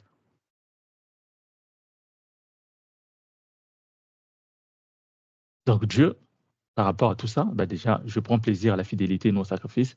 Que m'importe la multitude de vos sacrifices, cessez de faire le mal. on peut déjà lire derrière ça qu'en fait, une religion où on est attaché aux œuvres, qu'il faut faire ci, qu'il faut donner ci. Si tu ne donnes pas ta dîme, si tu ne fais pas telle chose, des fois, bah, frère est tel, toi, tu dois faire ce service-là, ou bien tu dois donner telle chose, etc. Ça, on s'oriente un peu vers une religion des œuvres, en fait, parce que la bénédiction de Dieu est maintenant rattachée à ces choses, en fait. Ça, c'est une religion des œuvres. Et Dieu n'est pas dans cette religion des œuvres. Dieu veut d'abord qu'on puisse se soumettre à lui, marcher selon ses commandements, et non montrer aux gens, en réalité, ce que nous ne sommes pas dans notre intérieur. Il ne veut pas de religion sans cœur où les gens, bah voilà, ils donnent juste pour montrer aux gens que bah voilà, c'est moi qui donne. Mais en réalité, quand on regarde au fond, il n'y a rien en fait. C'est une personne qui fait ces choses sans cœur juste parce qu'il veut montrer aux gens que moi je suis ceci, moi je suis cela. Et il ne veut pas de religion non plus où il n'y a pas de relation avec lui en fait. Parce que dans la religion, on doit avoir une relation profonde avec Dieu. Donc il dénonçait déjà ces choses. Donc, dans l'Ancien Testament, ceux qui ont vécu là-bas, bah, c'était un peu compliqué parce qu'il y avait un peu les choses qui n'étaient pas assez claires. Pour eux, il y en a beaucoup qui ne comprenaient pas. Donc, d'où pour lui ou pour Dieu la raison dans le Nouveau Testament d'envoyer la révélation par Jésus.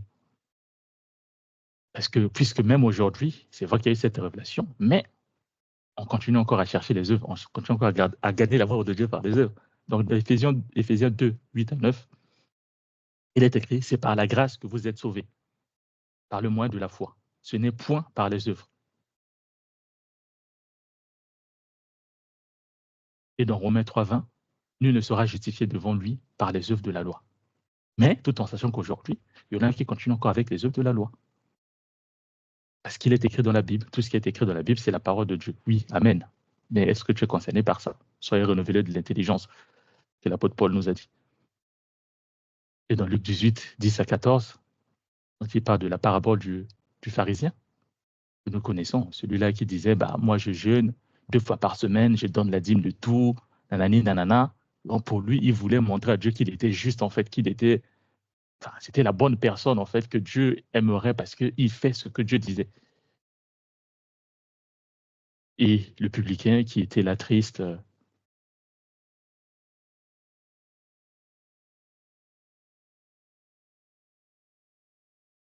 qui était dans cette posture de pardon, qui ne montrait pas ses œuvres, peut-être qu'il avait aussi des œuvres, mais il n'avait pas montré ses œuvres, que ta colère ne s'abatte pas sur moi. Et c'est lui qui a été justifié. Donc on comprend que par rapport à cette parabole, que ce n'est pas les œuvres qui nous sauvent. Mais aujourd'hui, on est encore nombreux parmi les chrétiens à vouloir chercher l'amour de Dieu par nos œuvres. Et pendant que la Bible nous parle déjà de ces choses, que c'est la grâce, c'est la foi en Jésus-Christ. Et c'est à ce moment-là que le Saint-Esprit nous révèle maintenant des choses, comment nous devons marcher avec Dieu, ce que Dieu veut de nous, ce que Dieu ne veut pas de nous. Et nous ne cherchons pas ça, ce que nous cherchons, c'est justement faire des œuvres parce que nous, on a notre façon de définir les choses dans nos têtes.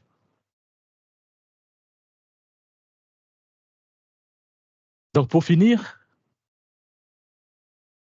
et ça c'est une réalité que nous voyons aujourd'hui, comme la parole nous le dit, mon peuple est détruit faute de connaissance, c'est que dans beaucoup d'assemblées, même aujourd'hui, on observe encore des lois qui existent dans l'assemblée de Dieu, entre guillemets, qu'on a des interdictions. Par exemple, ne mange pas telle chose. Les femmes ne doivent pas s'habiller de telle façon, les hommes doivent s'habiller de telle façon. Quand il y a la prière, les hommes doivent toujours porter un chapeau vert, etc. Ils doivent avoir des trucs, des tenues pour la prière, etc. Les femmes doivent s'habiller comme ça, nanani, nanana. Je ne dis pas que l'habillement, il y a un problème, comme la Bible nous le dit, on doit s'habiller vraiment de façon décente. Mais comme quelque chose qui devient comme une règle, en fait, que voilà, chez nous, c'est comme ça que ça doit se faire. L'homme ne peut pas faire ci, l'homme ne peut pas faire ça, la femme ne peut pas faire ci, ne peut pas faire ça. Bon, ça devient comme des lois qu'on a imposées, en fait, dans certaines assemblées. Aujourd'hui, si tu veux parler à Dieu, si moi, je suis loin de Dieu, il faudrait que tu passes par moi. Parce que de toute façon, c'est moi qui ai reçu la grâce. C'est moi le pasteur, donc il faudrait que tu passes par moi.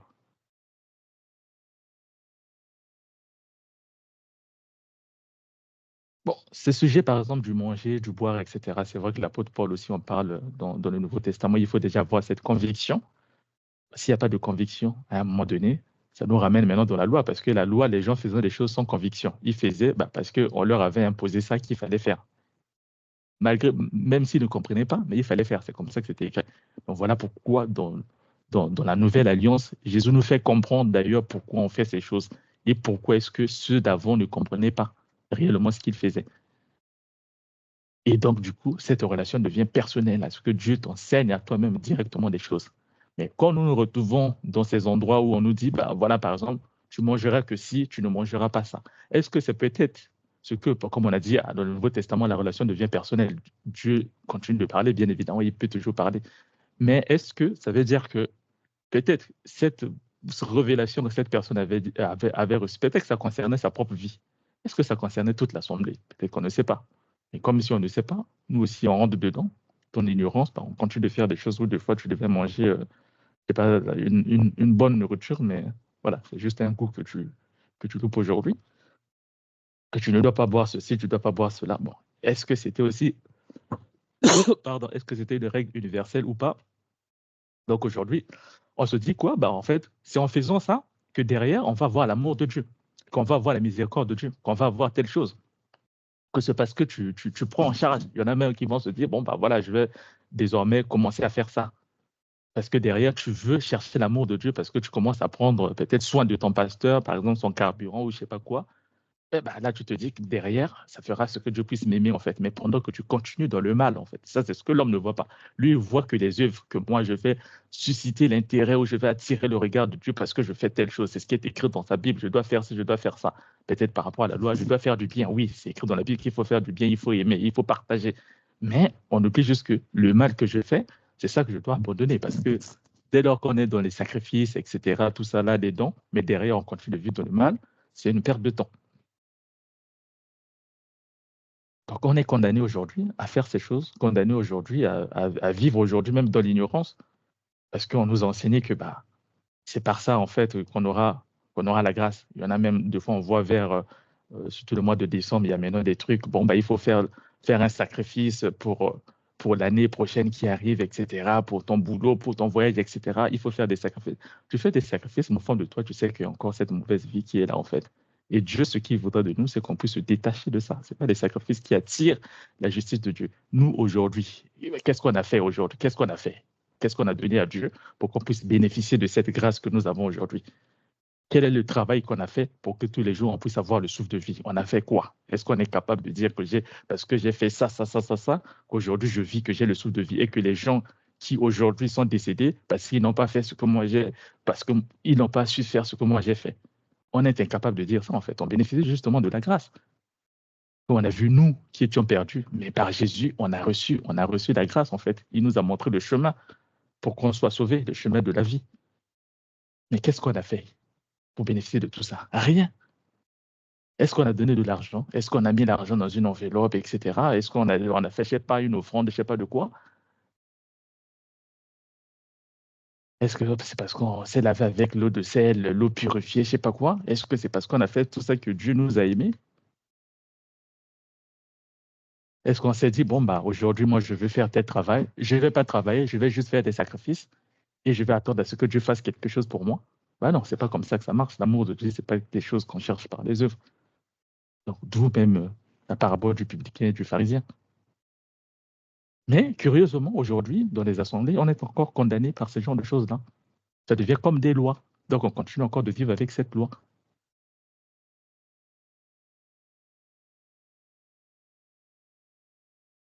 Tout ça pourquoi? Parce que derrière, on cherche l'amour de Dieu. N'oublions pas que Dieu n'est pas un être humain comme nous. C'est vrai qu'avec les humains, quand tu donnes, tu continues de donner. Après, chez cette personne aussi, ça va quand même créer cette relation de réciprocité. Cette personne aussi va vouloir te faire du bien. Mais avec Dieu, son amour est inconditionnel. Il nous a aimés le premier, comme il est écrit dans la Bible. Il nous a d'abord aimés. Il avait d'abord aimé les enfants d'Israël. Avant même qu'ils deviennent esclaves, il les avait déjà aimés. Il savait que ses enfants allaient venir. Qu'est-ce que les enfants d'Israël ont fait? Rien. Et pourquoi on va être condamné ou on va toujours se limiter à ces choses, à ces œuvres, au lieu de vouloir plutôt marcher selon ce que Dieu veut?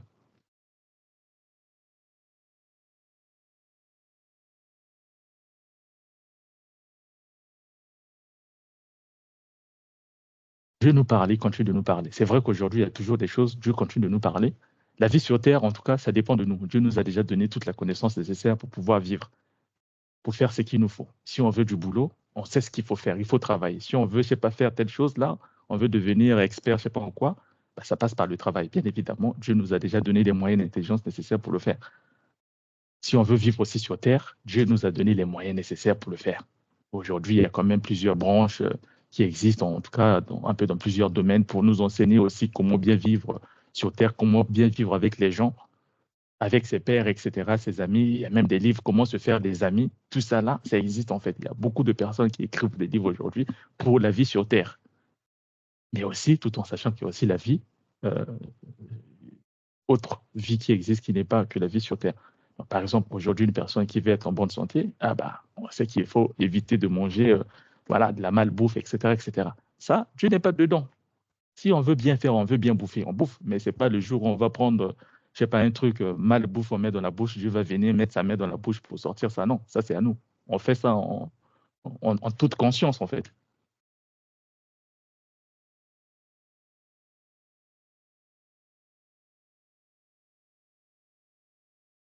Donc les trucs qui passent par des interdictions, par de ci, par de ça, on se dit que bon, on sera juste devant Dieu parce que je mange pas du poisson, par exemple, parce que je mange pas la tortue. Bon, quand je mange pas ça, ça veut dire que Dieu me voit comme étant juste. Dieu me voit comme étant, enfin, Dieu en tout cas va toujours m'accorder sa miséricorde. Et aussi, j'aurai toujours la justice de Dieu parce que là, j'ai vraiment obéi à ce que Dieu a dit. Et tout en sachant que bah, il y a d'autres lois aussi qu'on ne respecte pas. Donc, obéir à une seule loi, à quoi ça sert? À rien du tout. Si aujourd'hui, dans cette société, on nous dit, bon, bah, voler, c'est pas bien. OK, on ne vole pas. Mais derrière, euh, derrière, on est là dans le mensonge, etc. Bah, est-ce que ça veut dire qu'on fait bien? On fait pas bien. Il faut tout faire bien pour que finalement, on soit réellement juste comme on le cherche derrière ses œuvres. Et on se dit, parce que je mange pas telle chose, donc là, moi, je suis sauvé. Bah, être sauvé, ça passe pas par rapport à ça, en fait. Il faut déjà suivre ce que Jésus te dit, marcher vraiment selon la foi par rapport à ce que Jésus dit. Ce n'est pas parce que je mange pas telle chose. Ce n'est pas par les œuvres qu'on est sauvé, d'ailleurs, c'est ce que la Bible dit. Donc, ce n'est pas des normes qu'on a imposées dans l'Église ou dans l'Assemblée. C'est ça qui va faire qu'on soit sauvé. Non, la relation aujourd'hui devient une relation directe avec Dieu. Le voile s'est déchiré, il n'y a plus de barrière. Donc Dieu va maintenant te parler par rapport à toi. Ce n'est pas une règle universelle ou en fait qui va forcément s'appliquer à toi. Si c'est Dieu qui le veut, ça veut dire que dans toutes les églises, on doit avoir cette règle. Mais la relation personnelle, ça c'est ce que Dieu te dit à toi-même directement. Rien à voir avec les trucs qu'on a généralisés, enfin, qui deviennent comme étant des normes en fait. Donc de la nouvelle alliance, c'est pas comme ça que les choses fonctionnent. Dans la nouvelle alliance, c'est la foi en Jésus-Christ et marcher selon l'esprit, et c'est l'esprit qui fera le travail. On n'est plus là à vouloir chercher l'amour, la miséricorde, la justice de Dieu en passant par les œuvres. Tout ça, c'est une perte de temps. Malgré ça, malgré qu'on fait ça aussi, quand on remarque bien, bon, on remarque qu'en réalité, nos vies, il n'y a pas vraiment grand-chose qui a changé en fait. Malgré les enveloppes qu'on a eu à faire, à donner aux pasteurs, les enveloppes qui ont été bénies, les promesses qu'on nous avait faites, ah, cette année, tu auras ci, mais on n'a jamais vu ça aussi. Donc, en réalité, il faudrait aussi qu'on comprenne que Dieu n'est pas dans ces choses. Ça ne veut pas dire que Dieu ne veut pas qu'on fasse des sacrifices, etc. Il le veut. Mais ce qu'il veut d'abord, avant tout, aujourd'hui, c'est qu'on accepte Jésus et qu'on puisse marcher selon l'Esprit Saint, donc par la foi. Et c'est à ce moment-là qu'il fera encore davantage pour nous. Et donc, ce n'est pas des œuvres qui nous sauvent, c'est plutôt la foi en Jésus-Christ. Donc, voilà ce que moi, j'avais aujourd'hui à partager, que Dieu m'a mis à cœur, c'est ça. Je laisse la parole aux autres qui vont peut-être aborder le sujet d'une autre façon. Que Dieu soit béni. Donc, le frère Cardo, à toi la parole. Je vois pas l'écran. Si toi, de ton côté, tu peux aussi, par la suite, donner la parole aux autres. Merci. Merci, merci. Que le nom du Seigneur soit béni. Bah là, j'ai fait une bêtise là. Bon, je reste ici parce que là, j'ai pas modifié la diapo. Soit tu restes à l'écran, à la première page, Ouais, comme ça on voit c'est le mieux. sujet. Voilà. Ouais. En tout cas, tu as presque tout dit, tu as tout touché. Ça va dans le même sens de ce que moi également j'ai eu à faire comme recherche. L'amour, la miséricorde et la justice de Dieu, moi je résume ça simplement à Jésus. L'amour de Dieu consiste à nous donner son Fils, comme Jean 3, verset 16 nous le dit, car Dieu a tant aimé le monde qu'il a envoyé son Fils unique, afin que quiconque croit en lui ne périsse point, mais qu'ils aient la vie éternelle. Donc l'amour de Dieu, ce n'est pas en recevant ton argent ou en recevant quoi que ce soit venant de toi, mais son amour s'est manifesté en nous donnant son Fils afin que nous ne périssions point. Donc Dieu aime son Fils. Il aime Jésus et donc il aime tous ceux qui ont Jésus. C'est tout c'est tout ce qui définit l'amour de Dieu. La miséricorde de Dieu s'est manifestée en nous épargnant de sa colère toujours à travers Jésus. Et nous l'avions euh, parlé longuement le dimanche passé en disant que euh, Dieu fait justice ou Dieu donne l'immunité. On appelle ça même le passeport. C'est lorsque la personne croit en Jésus. Donc il ne sera plus jamais condamné. Il est déjà sauvé. Et la miséricorde, c'est ça en fait. Peu importe l'état de la personne, Dieu lui donne cette possibilité de se racheter lorsque il accepte le Seigneur. Mais là encore, en allant plus loin, nous avons compris que la volonté aussi d'accepter le Seigneur, c'est la grâce. Quand Dieu décide que cette personne-là, je dois le sauver, à ce moment-là, c'est Jésus qui apparaît devant toi et Dieu ne verra plus euh, ton mal. Donc, je résume ça simplement par Jésus-Christ. Dieu veut que nous puissions lui ressembler. Il veut que nous puissions être comme lui.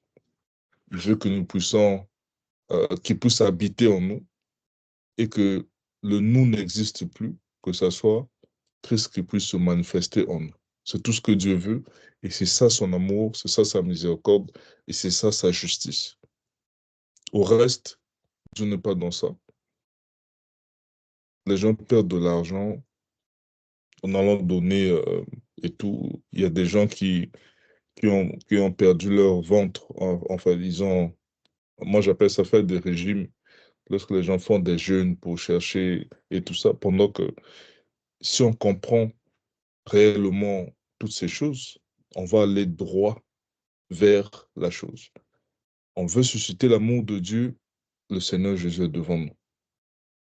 On s'attache à lui, on écoute sa voix, l'amour de Dieu est dans ça. On veut susciter la miséricorde, peu importe qui tu es, tous nous sommes pareils. Si tu n'as pas Jésus, tu es zéro. Tu n'as pas le cœur de Christ, tu es zéro.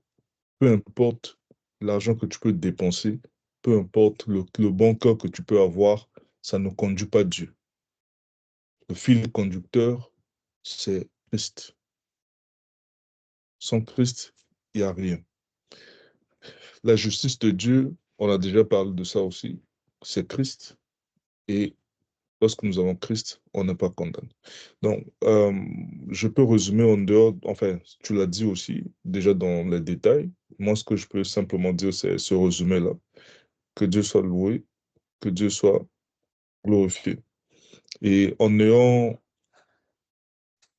ce regard-là vers Christ, je pense que tu vas même t'humilier parce que tu verras que tu n'es pas plus bon que l'autre.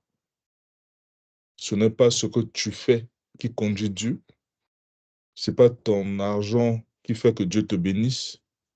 Ce n'est ni ta prière qui fait que Dieu soit avec toi, mais c'est ton cœur qui s'attache à Christ qui fait que Dieu puisse te considérer comme son fils.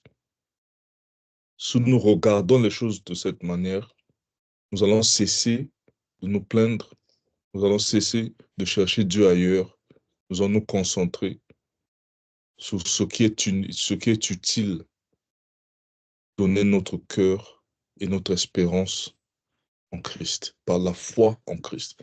Nous ne voyons pas Jésus physiquement, il est esprit, nous ne le voyons pas. Voilà pourquoi nous parlons de la foi. La foi intervient parce que ce sont des choses qu'on ne peut pas expliquer physiquement. Ce sont des choses qui sont invisibles. Et donc, avoir la foi en Christ, Christ ici représente celui qui est le véritable, celui qui est le bon exemple, celui qui est le pasteur, celui qui est le conducteur, celui qui est la tête. Et toi, tu n'es rien, peu importe tout ce que tu peux faire. Et tu mets ton espérance plutôt en ce Christ-là, le véritable là. Tu crois que même si aujourd'hui ta vie s'arrêtait, mais grâce à Christ, tu seras sauvé. Pas grâce à toi, pas grâce à tout ce que tu as eu à faire sur terre, mais c'est grâce à ce Christ-là. Est-ce que accepter Christ, est-ce que marcher avec Christ fait que je peux faire tout ce que je veux pour dire que ce n'est pas à cause de ce que je fais, donc je peux boire, vivant le KPDM, l'avenir, c'est Christ? Non. Au contraire, avoir l'amour de Christ, se laisser conduire par Christ, va même au contraire te pousser à être non bon. Pas à cause de toi-même, mais parce que tu vas suivre cet exemple-là. Tu vas marcher comme lui, en fait. Il a porté la chair humaine, il a vécu comme toi et moi, il a été tenté comme toi et moi, mais il a survécu parce que sa foi était basée sur les instructions de son Père. Et nous, notre foi étant basée sur lui, nous recherchons sa justice, nous recherchons sa marche, ses empreintes, comment il l'a fait, et c'est comme ça que nous nous conduisons aussi. Et je ne pense pas que celui qui a la foi en Christ, celui qui voit Christ dans toutes choses, peut encore se plonger dans le mal. Je ne pense pas. Donc, pour dire que, loin de là, l'idée que, vu que Dieu ne voit pas ce que je fais, donc je peux faire tout ce que je veux, mais je garde ma foi en Christ. Ce n'est pas convenable parce que euh, c'est deux voies opposées. Avoir la foi en Christ te poussera déjà à ne plus faire le mal. Donc, que tu sois loué, c'est ce que je peux dire. Peut-être que je pourrais revenir par la suite, mais pour l'instant, c'est par là que je vais m'arrêter. On va prendre le frère Gustave. Le frère Gustave a toi la parole. Ouais, merci beaucoup. Merci pour m'avoir accordé la parole. Ah, c'est très bien. Ces enseignements sont très éducatifs. Ça nous aide vraiment à avancer avec Dieu, à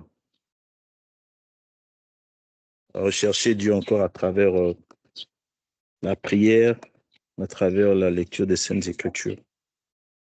Ça ferait vraiment beaucoup de bien. J'aimerais m'attarder un peu sur la question de la miséricorde de Dieu. Le Seigneur, il est miséricordieux. Il a dit ça dans ses Saintes Écritures. Et il manifeste sa miséricorde depuis les temps anciens jusqu'à nos jours. Comme on venait de le rappeler dans l'Ancienne Alliance, il a manifesté sa miséricorde vis-à-vis de son peuple. Et il y a eu d'abord la miséricorde suprême. Il a montré à l'homme le chemin de la miséricorde. Après, il était question que l'homme lui-même, dans sa conscience, il puisse savoir comment manifester la miséricorde de Dieu dans sa vie. Parce que dans l'Ancien Testament, c'est une histoire d'amour entre Dieu et un peuple. Le peuple d'Israël, il fallait que Dieu puisse leur montrer comment lui, il fonctionne. Parce que les hommes, eux, ils servaient les dieux étrangers. Ils servaient des petits dieux. Ils ne savaient pas qu'il y avait un Dieu qui portait le nom des 4 lettres de l'alphabet hébraïque. Ils ne le savaient pas jusqu'à ce que Dieu se révèle à travers son serviteur Moïse, clairement par un nom. Dieu a commencé à faire passer ce peuple-là par il leur a donné la loi, il leur a donné des commandements, il fallait qu'ils puissent exécuter ces commandements-là. Mais le peuple avait un cœur tellement dur et ne comprenait pas le mode opératoire de ce Dieu-là.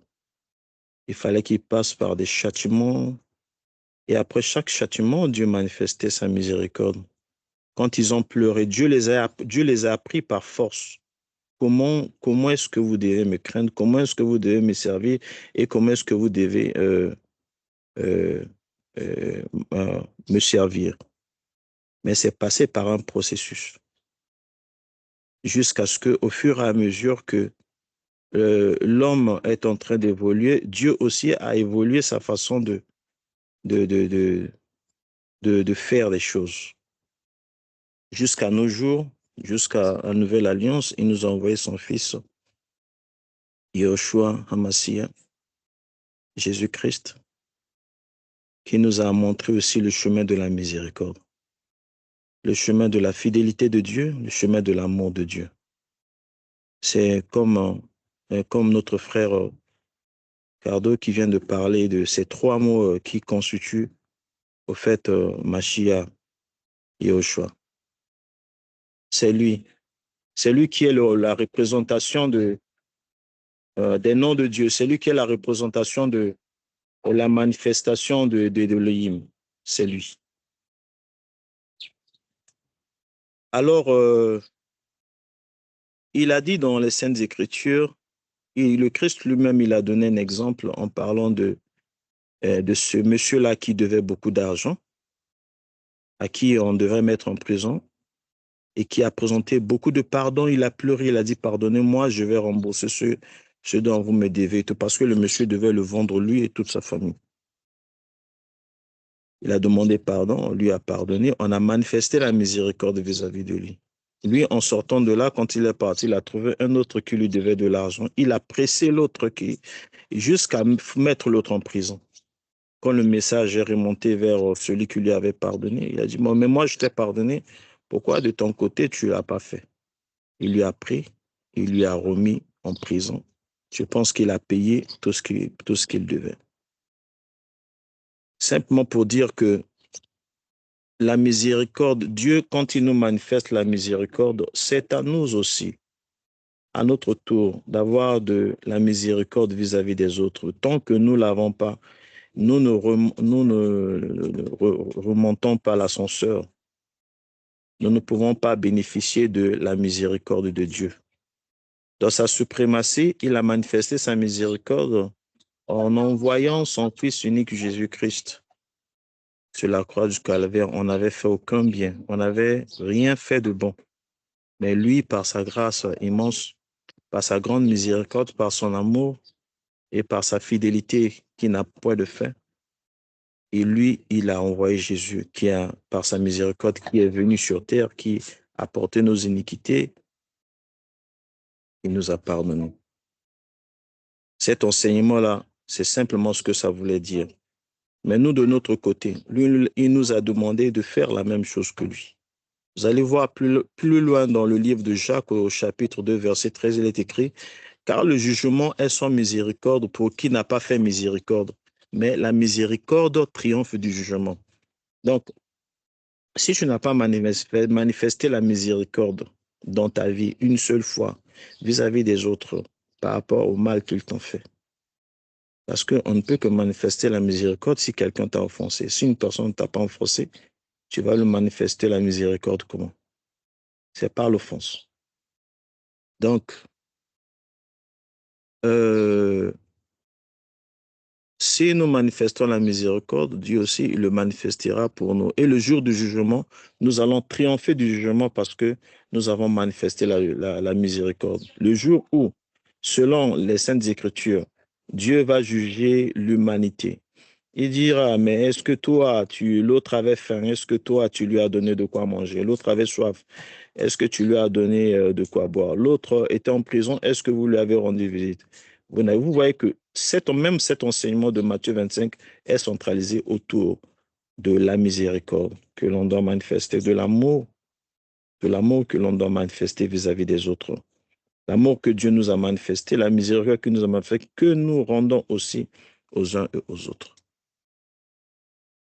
Si nous respectons toutes ces choses, cette miséricorde de Dieu se manifestera d'une façon ou d'une autre. J'ai toujours pris l'exemple du livre de Exode 14, 19, 21, qui est une grande clé dans la puissance de la manifestation, puisque dans ce passage, selon les exégètes juives, ils ont montré que ce passage du verset 19 au verset 21 contient 216 lettres hébraïques, en dehors d'une seule lettre qui n'apparaît pas dans ces 216 lettres. Et dans ces 216 lettres, ils ont rassemblé 3 lettres qui font 21 noms de Dieu, donc les 21 souffles de Dieu à travers cet enseignement. Mais vous verrez dans le contenu de cet enseignement que Dieu, il a montré sa miséricorde vis-à-vis des enfants d'Israël, malgré leur entêtement, malgré le fait qu'ils n'ont pas voulu écouter Moïse. Ils arrivent devant la mer. Dieu souffle le vent de l'Est. Non, d'abord, Dieu a envoyé, la Bible et les Écritures disent que l'ange qui était devant eux, qui les dirigeait. Il y avait 2 éléments qui dirigeaient les enfants d'Israël lorsqu'ils sortaient d'Égypte. Il y avait la colonne de nuit, il y avait l'ange. Donc ça, ce sont des êtres divins que nous ignorons. Nous pensons que parce que nous sommes dans une nouvelle alliance, que ces êtres-là n'existent pas. Ces êtres-là sont bel et bien là, chers frères et sœurs. Donc il y avait la colonne de nuée et il y avait l'ange. Quand ils étaient en train de partir en face de la mer, l'ange était devant eux ainsi que la colonne de nuée. Alors, quand les enfants les Égyptiens ont commencé à suivre les enfants d'Israël, l'ange est passé derrière. La colonne de nuée aussi est passée derrière. Et qu'est-ce que la colonne de nuée a fait comme travail? Du côté des Égyptiens, ils avaient l'obscurité, et du côté des enfants d'Israël, ils avaient la lumière. C'est ce qui a permis que les ennemis des enfants d'Israël puissent avoir les difficultés d'avancer et que les enfants d'Israël, Dieu a fait souffler comment on l'appelle il a fait souffler le vent du côté de l'Est. Le vent de l'Est est arrivé, Dieu a fait souffler ça. Quand Moïse a étendu sa main sur la mer, et la mer était devenue à sec, les enfants d'Israël sont passés.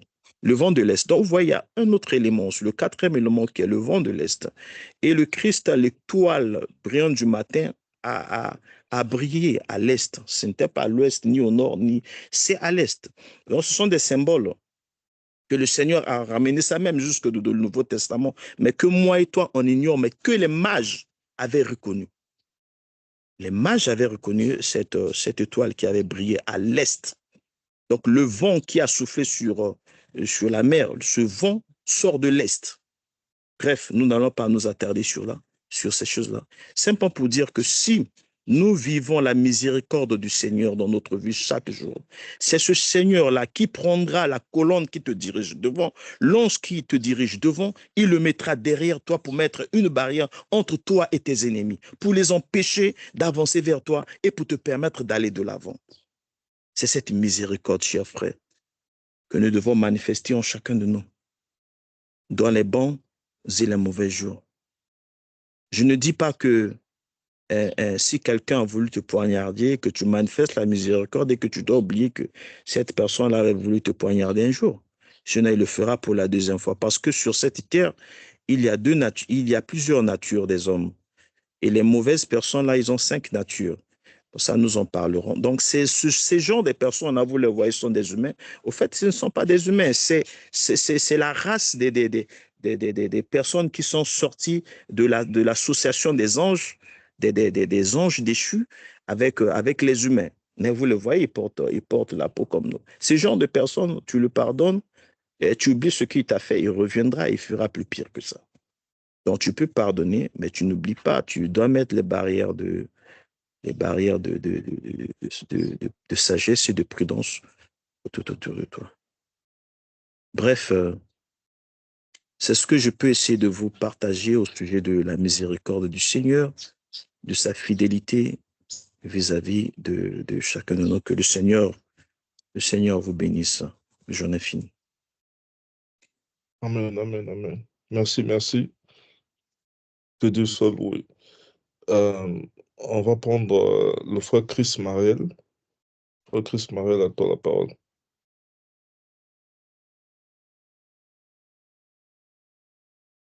Merci pour la parole et merci pour l'intervention. Je bénis vraiment le nom du Seigneur pour ce sujet. En tout cas, ça nous édifie encore une fois de plus. Ce que j'ai surtout aimé, ce que tu as dit tout à l'heure, c'est que normalement, les trois nous ramènent à Jésus. Car déjà, comme disait tout à l'heure également le frère Gustave, devons nous rendre compte que on n'a pas été justifié parce qu'on fait partie d'une famille quelconque. C'est, comme disait aussi le frère Carnet, c'est pas par des œuvres qu'on a été justifié. Parce que même, on a tout simplement été justifié par Christ. Et même dans cette marche chrétienne-là, je pense que Christ, il est indispensable. Et c'est même pas moi qui le dis.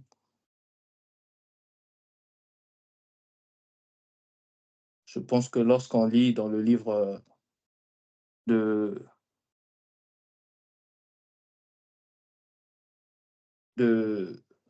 pense que ça doit être dans Lévitique ou Timothée, je vais essayer de retrouver le verset tout à l'heure.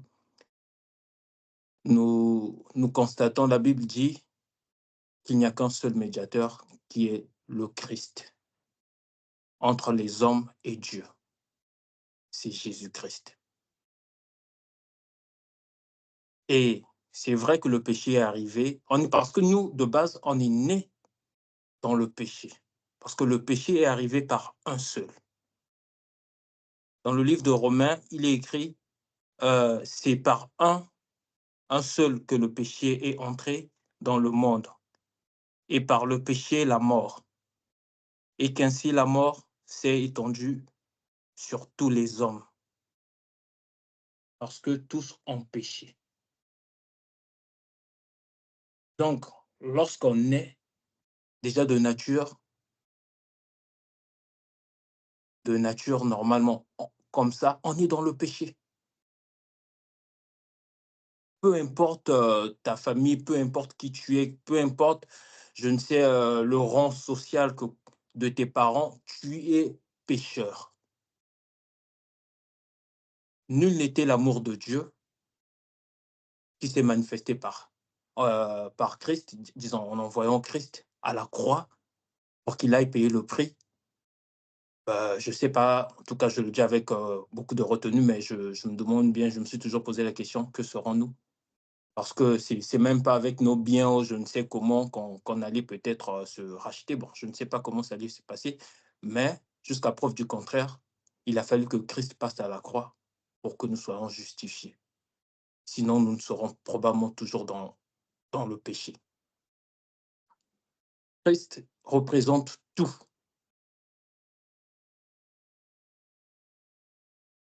C'est vraiment lui le médiateur. Donc, en tant que chrétiens, nous devons nous baser et nous focaliser sur lui. Et ce qui est bien, c'est que Christ est venu, non seulement il nous a laissé ses enseignements, il nous a également laissé le Saint-Esprit.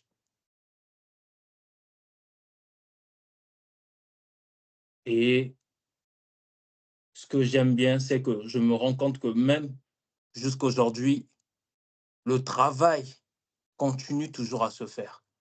C'est toujours l'esprit qui est en train de conduire certains. Et voilà pourquoi aujourd'hui, on a ce genre de sujet. Ça vient toujours pour édifier.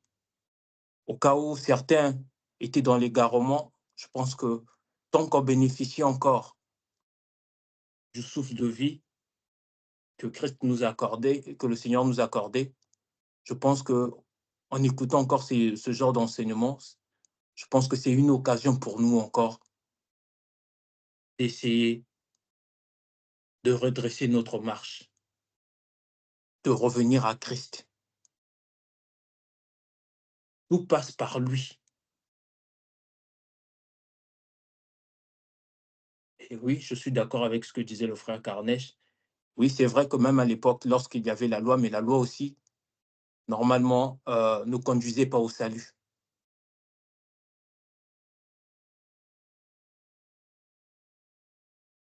C'est tous. Aujourd'hui, il faut croire à Christ, normalement, pour avoir la vie éternelle. C'est ce que la Bible dit. Si on l'accepte comme Seigneur et Sauveur. Sauveur parce que, pourquoi Sauveur? Parce que nous avons été sauvés du péché que par Christ. En tout cas, beaucoup a été dit, moi, j'ai pas grand-chose à dire. C'était juste pour essayer un peu de revenir là-dessus, pour essayer un peu de rappeler, pour nous rappeler que tant qu'on bénéficie encore de ce souffle de vie, c'est comme j'ai l'habitude de dire, le souffle de vie, c'est pas seulement pour peut-être engager nos rendez-vous ou encore peut-être essayer de remplir certaines tâches personnelles. Non, moi je pense que le souffle de vie dont nous bénéficions, c'est une occasion que le Seigneur nous accorde également pour essayer de redresser notre marche, pour essayer surtout de chercher sa volonté et de la mettre en pratique. L'amour, la miséricorde et la justice de Dieu, normalement, tout ça, c'est Christ. Tout ça, ça se résume par Christ. C'est vraiment lui le médiateur.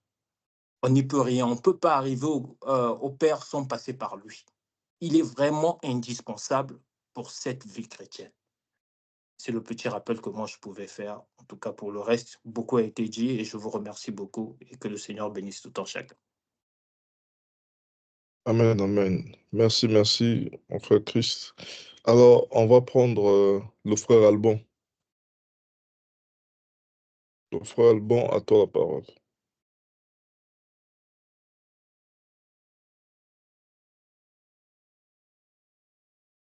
Alban Bouem. Oui, bon, moi, j'ai pas. Oui, bonjour à tous. Moi, j'ai pas grand-chose et les frères ont quasiment tout dit. Tout dit. J'ai pas grand-chose. J'ai quasiment rien à ajouter. Peut-être sauf à, à me poser la question de savoir euh, si est-ce que tous les chrétiens font la volonté de Dieu par devoir ou par intérêt? Parce que quelque part, je sais qu'il y a la morale du devoir et il y a la morale de l'intérêt. Bon, maintenant, si je fais du bien parce que je veux avoir la vie éternelle ou la bénédiction de Dieu ou la reconnaissance divine ou bien que Dieu me considère comme son fils, est-ce que je le fais parce que je dois le faire ou je le fais parce que j'attends un intérêt un intérêt quelconque. Si je le fais parce que j'espère la vie éternelle ou bien parce que je veux que Dieu me considère comme son fils et qu'il m'accorde sa miséricorde, est-ce que c'est encore moi qui le fais? Est-ce que je ne le fais pas par, comme je dis, par intérêt et non par devoir? Donc moi, c'est cette frontière-là que je n'arrive pas trop à percevoir chez les chrétiens et chez nous, les hommes en général. Même quand quelqu'un nous fait du bien, est-ce qu'il le fait parce que c'est sa nature qui le commande ainsi, ou c'est le bon sens qui le commande aussi ainsi, ou alors parce qu'il attend un retour. Et bon, voilà, je n'ai toujours pas jusqu'ici pu identifier généralement la frontière, cette frontière-là, surtout lorsque le bien vient d'un chrétien. Merci pour cette question. Comme c'est le frère Carnage qui conduit, frère Carnage, est-ce que tu réponds ou bien tu nous accordes pour qu'on réponde? Y aller, hein, toi, tu as beaucoup de détails quand tu développes. Mais tu peux donner ce que tu as et puis je pourrais compléter. Il y a pas de souci. Effectivement, en fait, il y a deux schémas comme tu l'as soulevé aussi dans la question. Dans le sens où, pour une personne qui marche déjà avec Dieu, enfin, en tout cas, qui marche avec Dieu, comme on a dit, peut-être par la foi, aussi par l'esprit, en fait, cette façon de faire, ça devient comme quelque chose qui est déjà en elle, qui ne fait pas parce que je veux montrer aux gens, pas parce que je sais pas quoi, mais je fais juste parce que ça devient comme une nature pour moi que Dieu a développée, comme les fruits. La Bible nous parle des fruits, des fruits de l'esprit. Donc, c'est des choses qui sont en toi. Aussi, bien évidemment, encore le fait que tu sois en relation avec Dieu, c'est des choses que tu fais finalement, naturellement, sans pourtant attendre quoi que ce soit en retour de la part de cette personne. Un peu comme Jésus, ce que Jésus nous a montré, en fait. Il nous a fait du bien, il s'est sacrifié pour nous, mais il n'a jamais attendu quoi que ce soit venant de nous pour qu'il fasse ça, en fait. Ou bien il ne s'était pas dit, mon père, je vais aller dans ce monde, mais avant que j'aille pour faire telle chose, il faudrait déjà qu'il y ait ça.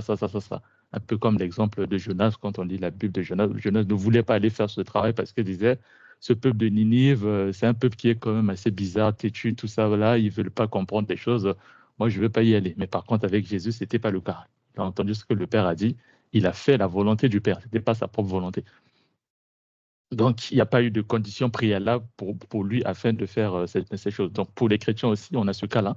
Tu fais juste par amour de Dieu, tu fais voilà, parce que c'est ce que Dieu a mis en toi, ça s'est développé en toi, et tu le fais. Mais par contre, il y a certaines personnes aussi qui sont des chrétiennes, pardon, qui font parce qu'ils veulent, enfin, je parle d'un homme par exemple, ils veulent en fait que quand je fais ça, derrière, je veux susciter l'amour de Dieu. Pour moi, je me dis, en tant que chrétien, si je fais telle chose, je sais que ça va plaire à Dieu.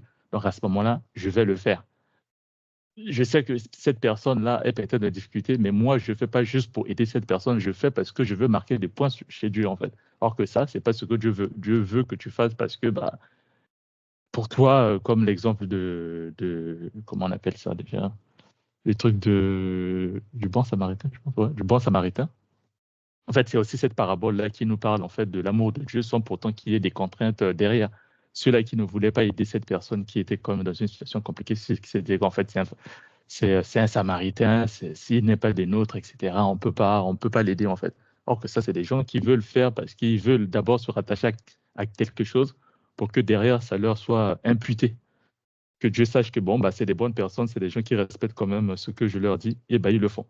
Donc ça aussi, on a des chrétiens comme ça qui font parce qu'ils veulent chercher des choses, donc par les œuvres. Or que ça, les œuvres, comme on a déjà compris, Dieu n'a pas besoin de tout ça. Dieu, tout ce qu'il veut, c'est que nous puissions obéir. Donc Dieu, dans ce qu'il nous a mis en nous, c'est d'abord aussi l'amour du prochain. Donc c'est ce qu'on doit plutôt donner sans pourtant attendre quoi que ce soit en retour. Mais malheureusement, aujourd'hui, on a encore des chrétiens, même nous-mêmes aussi, des fois, on se comporte encore un peu comme justement des gens de l'ancien temps qui voulaient faire des choses pour montrer aux gens que moi, je fais ça. Donc là aussi encore, il y a deux brèches qui s'ouvrent. Une plutôt pour montrer aux gens que moi, je suis ceci, je suis cela, ceux qui le font par exemple de les assembler. Et deux, pour ceux qui veulent chercher la faveur, l'amour ou la miséricorde de Dieu, parce que je fais du bien en fait, parce que toi, tu veux que je fasse du bien, voilà pourquoi je le fais. Alors que ça, c'est pas ce que Dieu voudrait. Dieu voudrait qu'on fasse parce que c'est normal, c'est naturel, c'est sa nature aussi qui est comme ça et que nous devons aussi hériter ça en fait. Donc voilà ce que je peux dire par rapport à ça. Après, si tu as d'autres détails encore sur ça, tu peux compléter, mon frère Cardo. Merci. Mon frère Bohem, le schéma, c'est quoi? Le schéma, c'est que nous ne recherchons pas à être sauvés lorsque nous sommes déjà chrétiens. Nous sommes déjà sauvés, tel qu'on avait dit le dimanche passé, le fait que nous avons accepté le Seigneur Jésus. Nous avons accepté l'envoyé de Dieu. Et c'est ça qui nous qualifie déjà. C'est ça qui fait que nous soyons déjà sauvés. Donc ça, c'est dès le départ. Une fois que tu marches dans la conscience que tu es déjà sauvé, parce que tu sais que euh, tu as accepté Christ, tu as la foi en Christ, tu commences à manifester cette foi-là par ce que toi tu dégages. Donc, lorsque tu partages ou lorsque tu fais du bien, ce n'est pas parce que tu es en train de vouloir susciter quelque chose chez Dieu, mais c'est parce que le fait que tu as accepté Christ, tu as donc accepté sa parole. Il m'a dit, aime ton prochain comme toi-même. Donc, quand je suis en face de mon prochain, Christ devient comme le milieu entre moi et ce prochain-là. Quand je vois le prochain, je vois qu'est-ce que Christ me dit par rapport à ce prochain. Il m'a dit, aime-lui comme toi-même. Donc, le bien que je fais à l'autre, je le fais par obéissance à ce que Christ m'a dit. C'est ce qui justifie que j'ai cru en Christ. Lorsque on parle de la miséricorde, l'exemple, ce que le frère Gustave nous a parlé ici, il dit, Dieu m'a fait miséricorde en faisant que aujourd'hui je sois considéré comme son fils à travers Christ que j'ai cru. Alors, moi aussi, je manifeste la miséricorde par exemple de ce que Dieu a fait.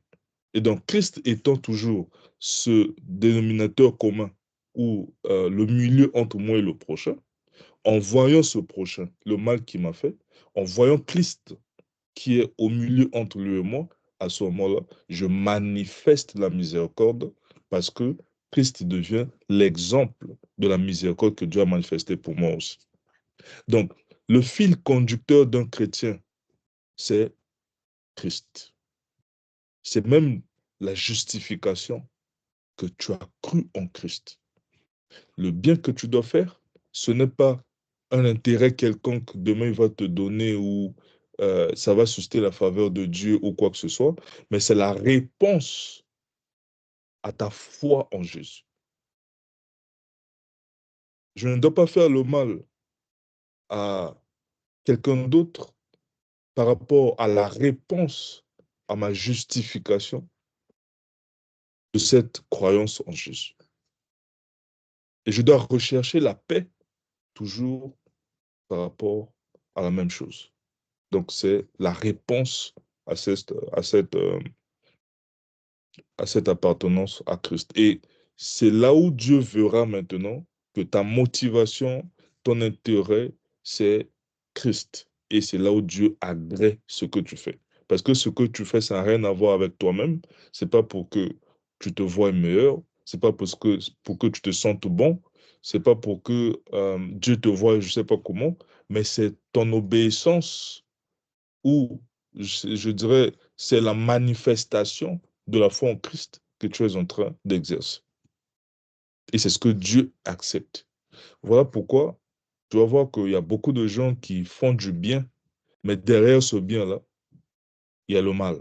Dans le sens que sa motivation, c'était peut-être que, bon, laisse-moi partager cet homme-là, parce que demain, lui aussi pensera à moi. Et si cette personne-là, demain, ne pense pas à toi, tu te fâches, tu maudis même le bien que tu lui as fait, tu rappelles ça même. Donc, ça se voit que la motivation n'était pas bonne. Mais si ta motivation, c'est ta croyance en Jésus, c'est Christ qui fait à ce que, c'est grâce à, quand tu penses à ce salut que tu as eu et que tu remets le retour à l'obéissance à cette parole de Christ, même si cette personne que tu as aidée demain tourne contre toi, ben, toi, tu n'avais pas fait ça à cause de lui. Tu n'avais pas fait ça parce que tu étais bon. Tu avais fait ça parce que tu avais manifester la foi en Jésus. Et donc, tu le laisses entre les mains de Jésus, tu le laisses entre les mains de Dieu et ça ne te regarde pas. C'est lui-même qui va même récolter le mal parce que tu ne lui as rien fait et tout. Donc, voilà ma portion de réponse. On va prendre aussi la part de réponse du frère Gustave. Certainement, il aura quelque chose à dire par rapport à ça. Et puis, on revient vers toi. Est-ce que le frère Gustave a aussi une portion de réponse par rapport à sa question?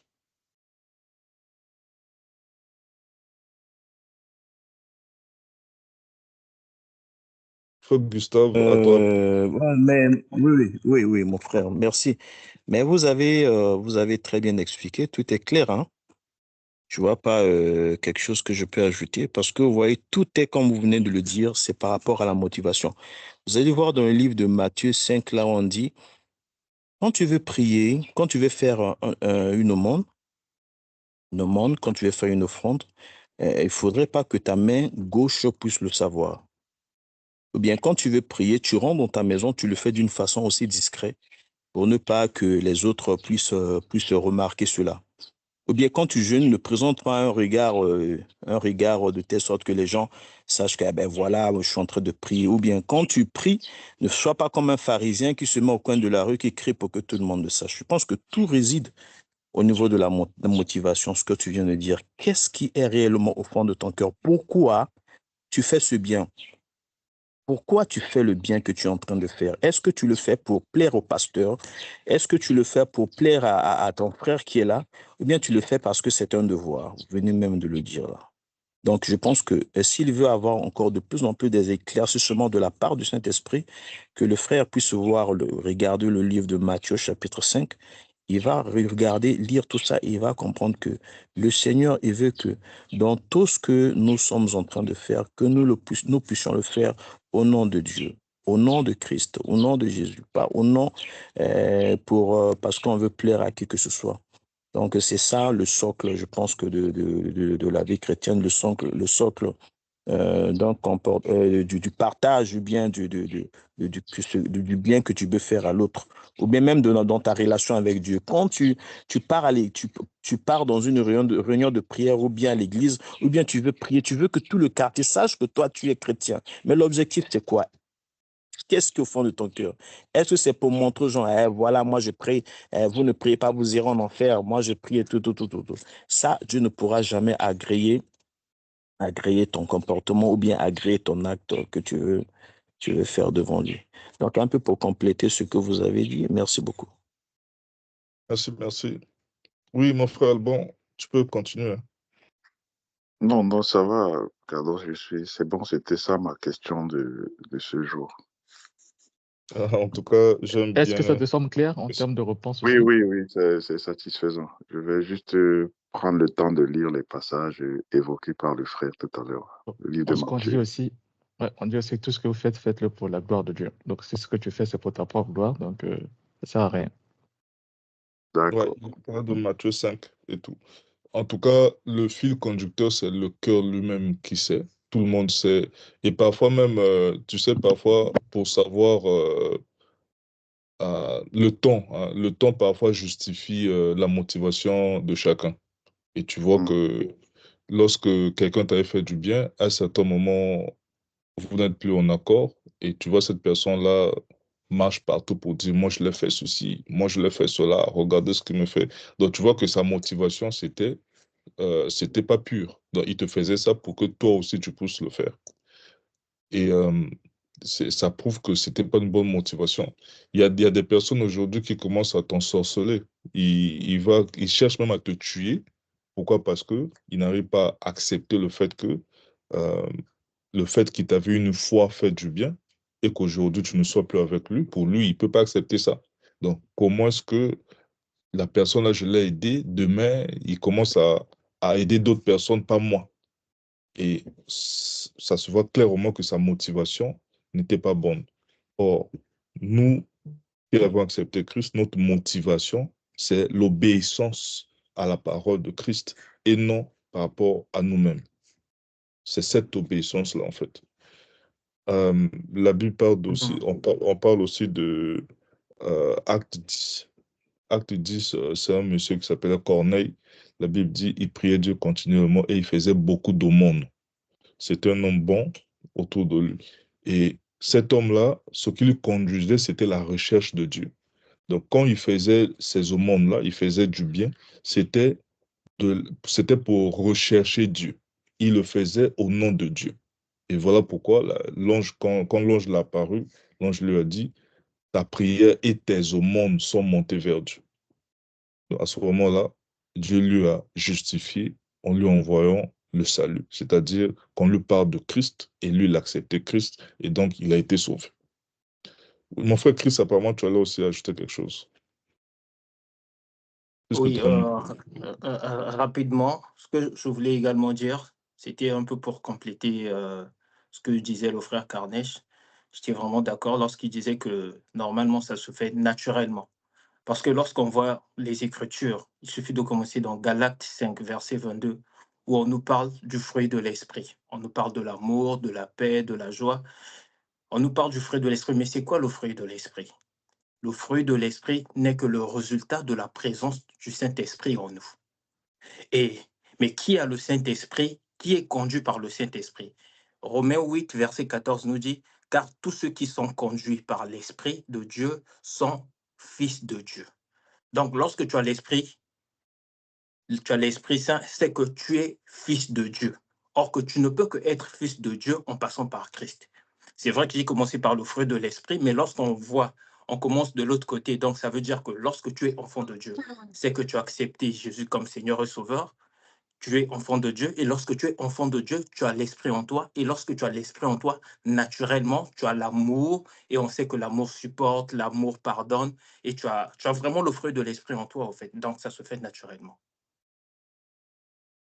Amen, amen. Merci, frère Chris. Je pense qu'on a assez donné de réponses, mais à moins que d'autres intervenants pourront aussi, veulent aussi le faire. Alors, on va prendre la sœur Henriette. La sœur Henriette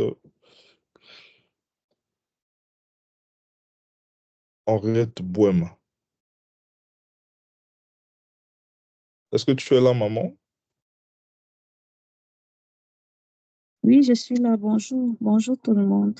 Bonjour. C'est un thème très intéressant qu'on a partagé là ce matin. L'amour, la miséricorde et la justice de Dieu. Et je n'ai pas spécialement quelque chose à dire vu que les interventions étaient vraiment très profondes et très explicites en ce qui concerne l'amour de Dieu. Et si je retiens juste une chose, c'est-à-dire si je peux faire un résumé de tout ce qui a été dit, c'est que l'amour, la miséricorde de Dieu et même la justice de Dieu, je veux dire quoi, se retrouve principalement en Jésus-Christ. Donc, comme le frère Cardo le disait tantôt, c'est comme Jésus-Christ qui est au centre de l'amour, au centre de la miséricorde et au centre de la justice de Dieu. Si nous acceptons Jésus-Christ dans nos vies, si nous décidons de vivre pour lui, si nous décidons de marcher selon ses préceptes, c'est comme, moi ce que je retiens, c'est que c'est lui qui va nous apprendre à aimer, non pas comme les hommes, mais à aimer comme Dieu veut. C'est lui qui va nous aider à être miséricordieux, non pas selon nos penchants, nos désirs, mais selon la volonté parfaite de Dieu. Donc, c'est juste le résumé là que je tenais à partager. Sinon, les interventions étaient vraiment très riches, les passages bibliques aussi, les références donnent plus d'explications par rapport au thème de ce jour. Merci. Que Dieu soit béni. Merci, Madame Bohema. Alors, la sœur Eunice Teka, à toi la parole. La sœur Ségolène se prépare. En tout cas, moi, je bénis le Seigneur pour sa parole. Je n'ai pas grand-chose à dire, grand-chose à ajouter. Tout a été dit et bien expliqué en tout cas. Donc, je bénis le Seigneur pour sa parole. Amen. Amen. La sœur Ségolène.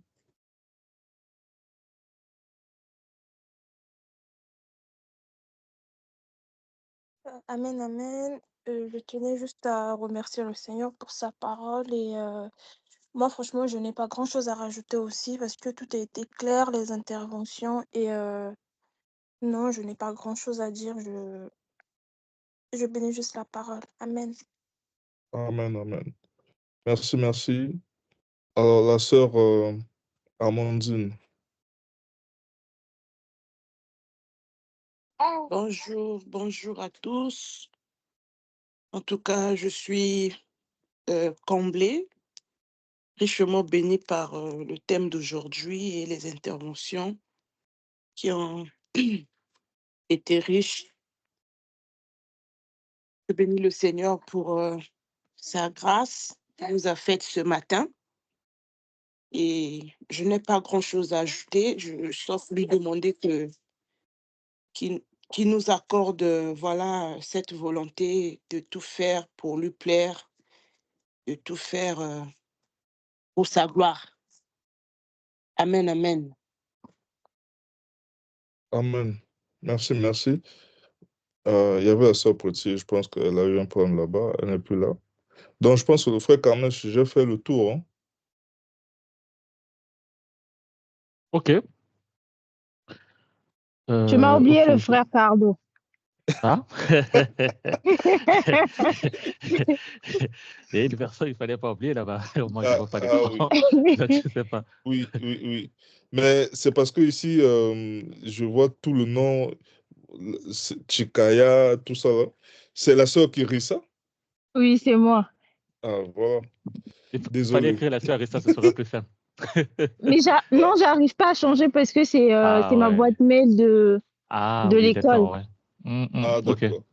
Il n'y a pas de souci. Ok, la sœur Rissa, désolé, tu as 1 heure. Non, Tu as une j'ai heure pour rien à ajouter. évangéliser. Non, j'ai rien à ajouter. Je bénis juste la parole pour. Je bénis juste le Seigneur en fait pour sa parole aujourd'hui. Et, les interrogations que j'avais, le frère. C'est un frère qui a posé la question. J'ai oublié son prénom. Il a déjà posé la Le frère question. Alban. Donc, oui, Hmm. il a déjà posé la question. Donc du coup, j'ai ma réponse. Gloire à Dieu. Merci. Merci, merci. Hmm. En tout cas, aujourd'hui, on te sent dans la joie. Hein. On dirait les bonnes nouvelles. Ah, ouais. Non, je suis dehors avec les enfants. Je suis en train de les faire balader. Ah, Ah, ouais, oui. d'accord. Profitez en tout cas. C'est très Ok. bien. Est-ce qu'il y Donc, aura encore par hasard un parfait. oublié ou tout est bon? Je pense pas. Ok. Prions pour bénir le nom du Seigneur. Merci déjà à toutes et à tous aussi pour vos interventions, questions, réponses, etc. Que le nom du Seigneur soit encore béni. Et merci à lui pour ces moments de partage qu'il nous accorde. Donc, prions pour lui rendre gloire et puis qu'il nous soutienne encore dans cette marche que nous avons avec lui et qu'il continue de nous enseigner lui-même, de nous éclairer pour que nous puissions faire des choses comme lui il veut en fait et non juste nous, comme nous voulons en tant qu'être humain. Que ce qu'il veut, c'est que nous puissions être obéissants à lui, à sa parole et non à faire des choses qui ne nous font que du bien à nous-mêmes, mais pas à nous, mais qui n'a rien à voir avec sa parole. Juste un instant, je vais juste arrêter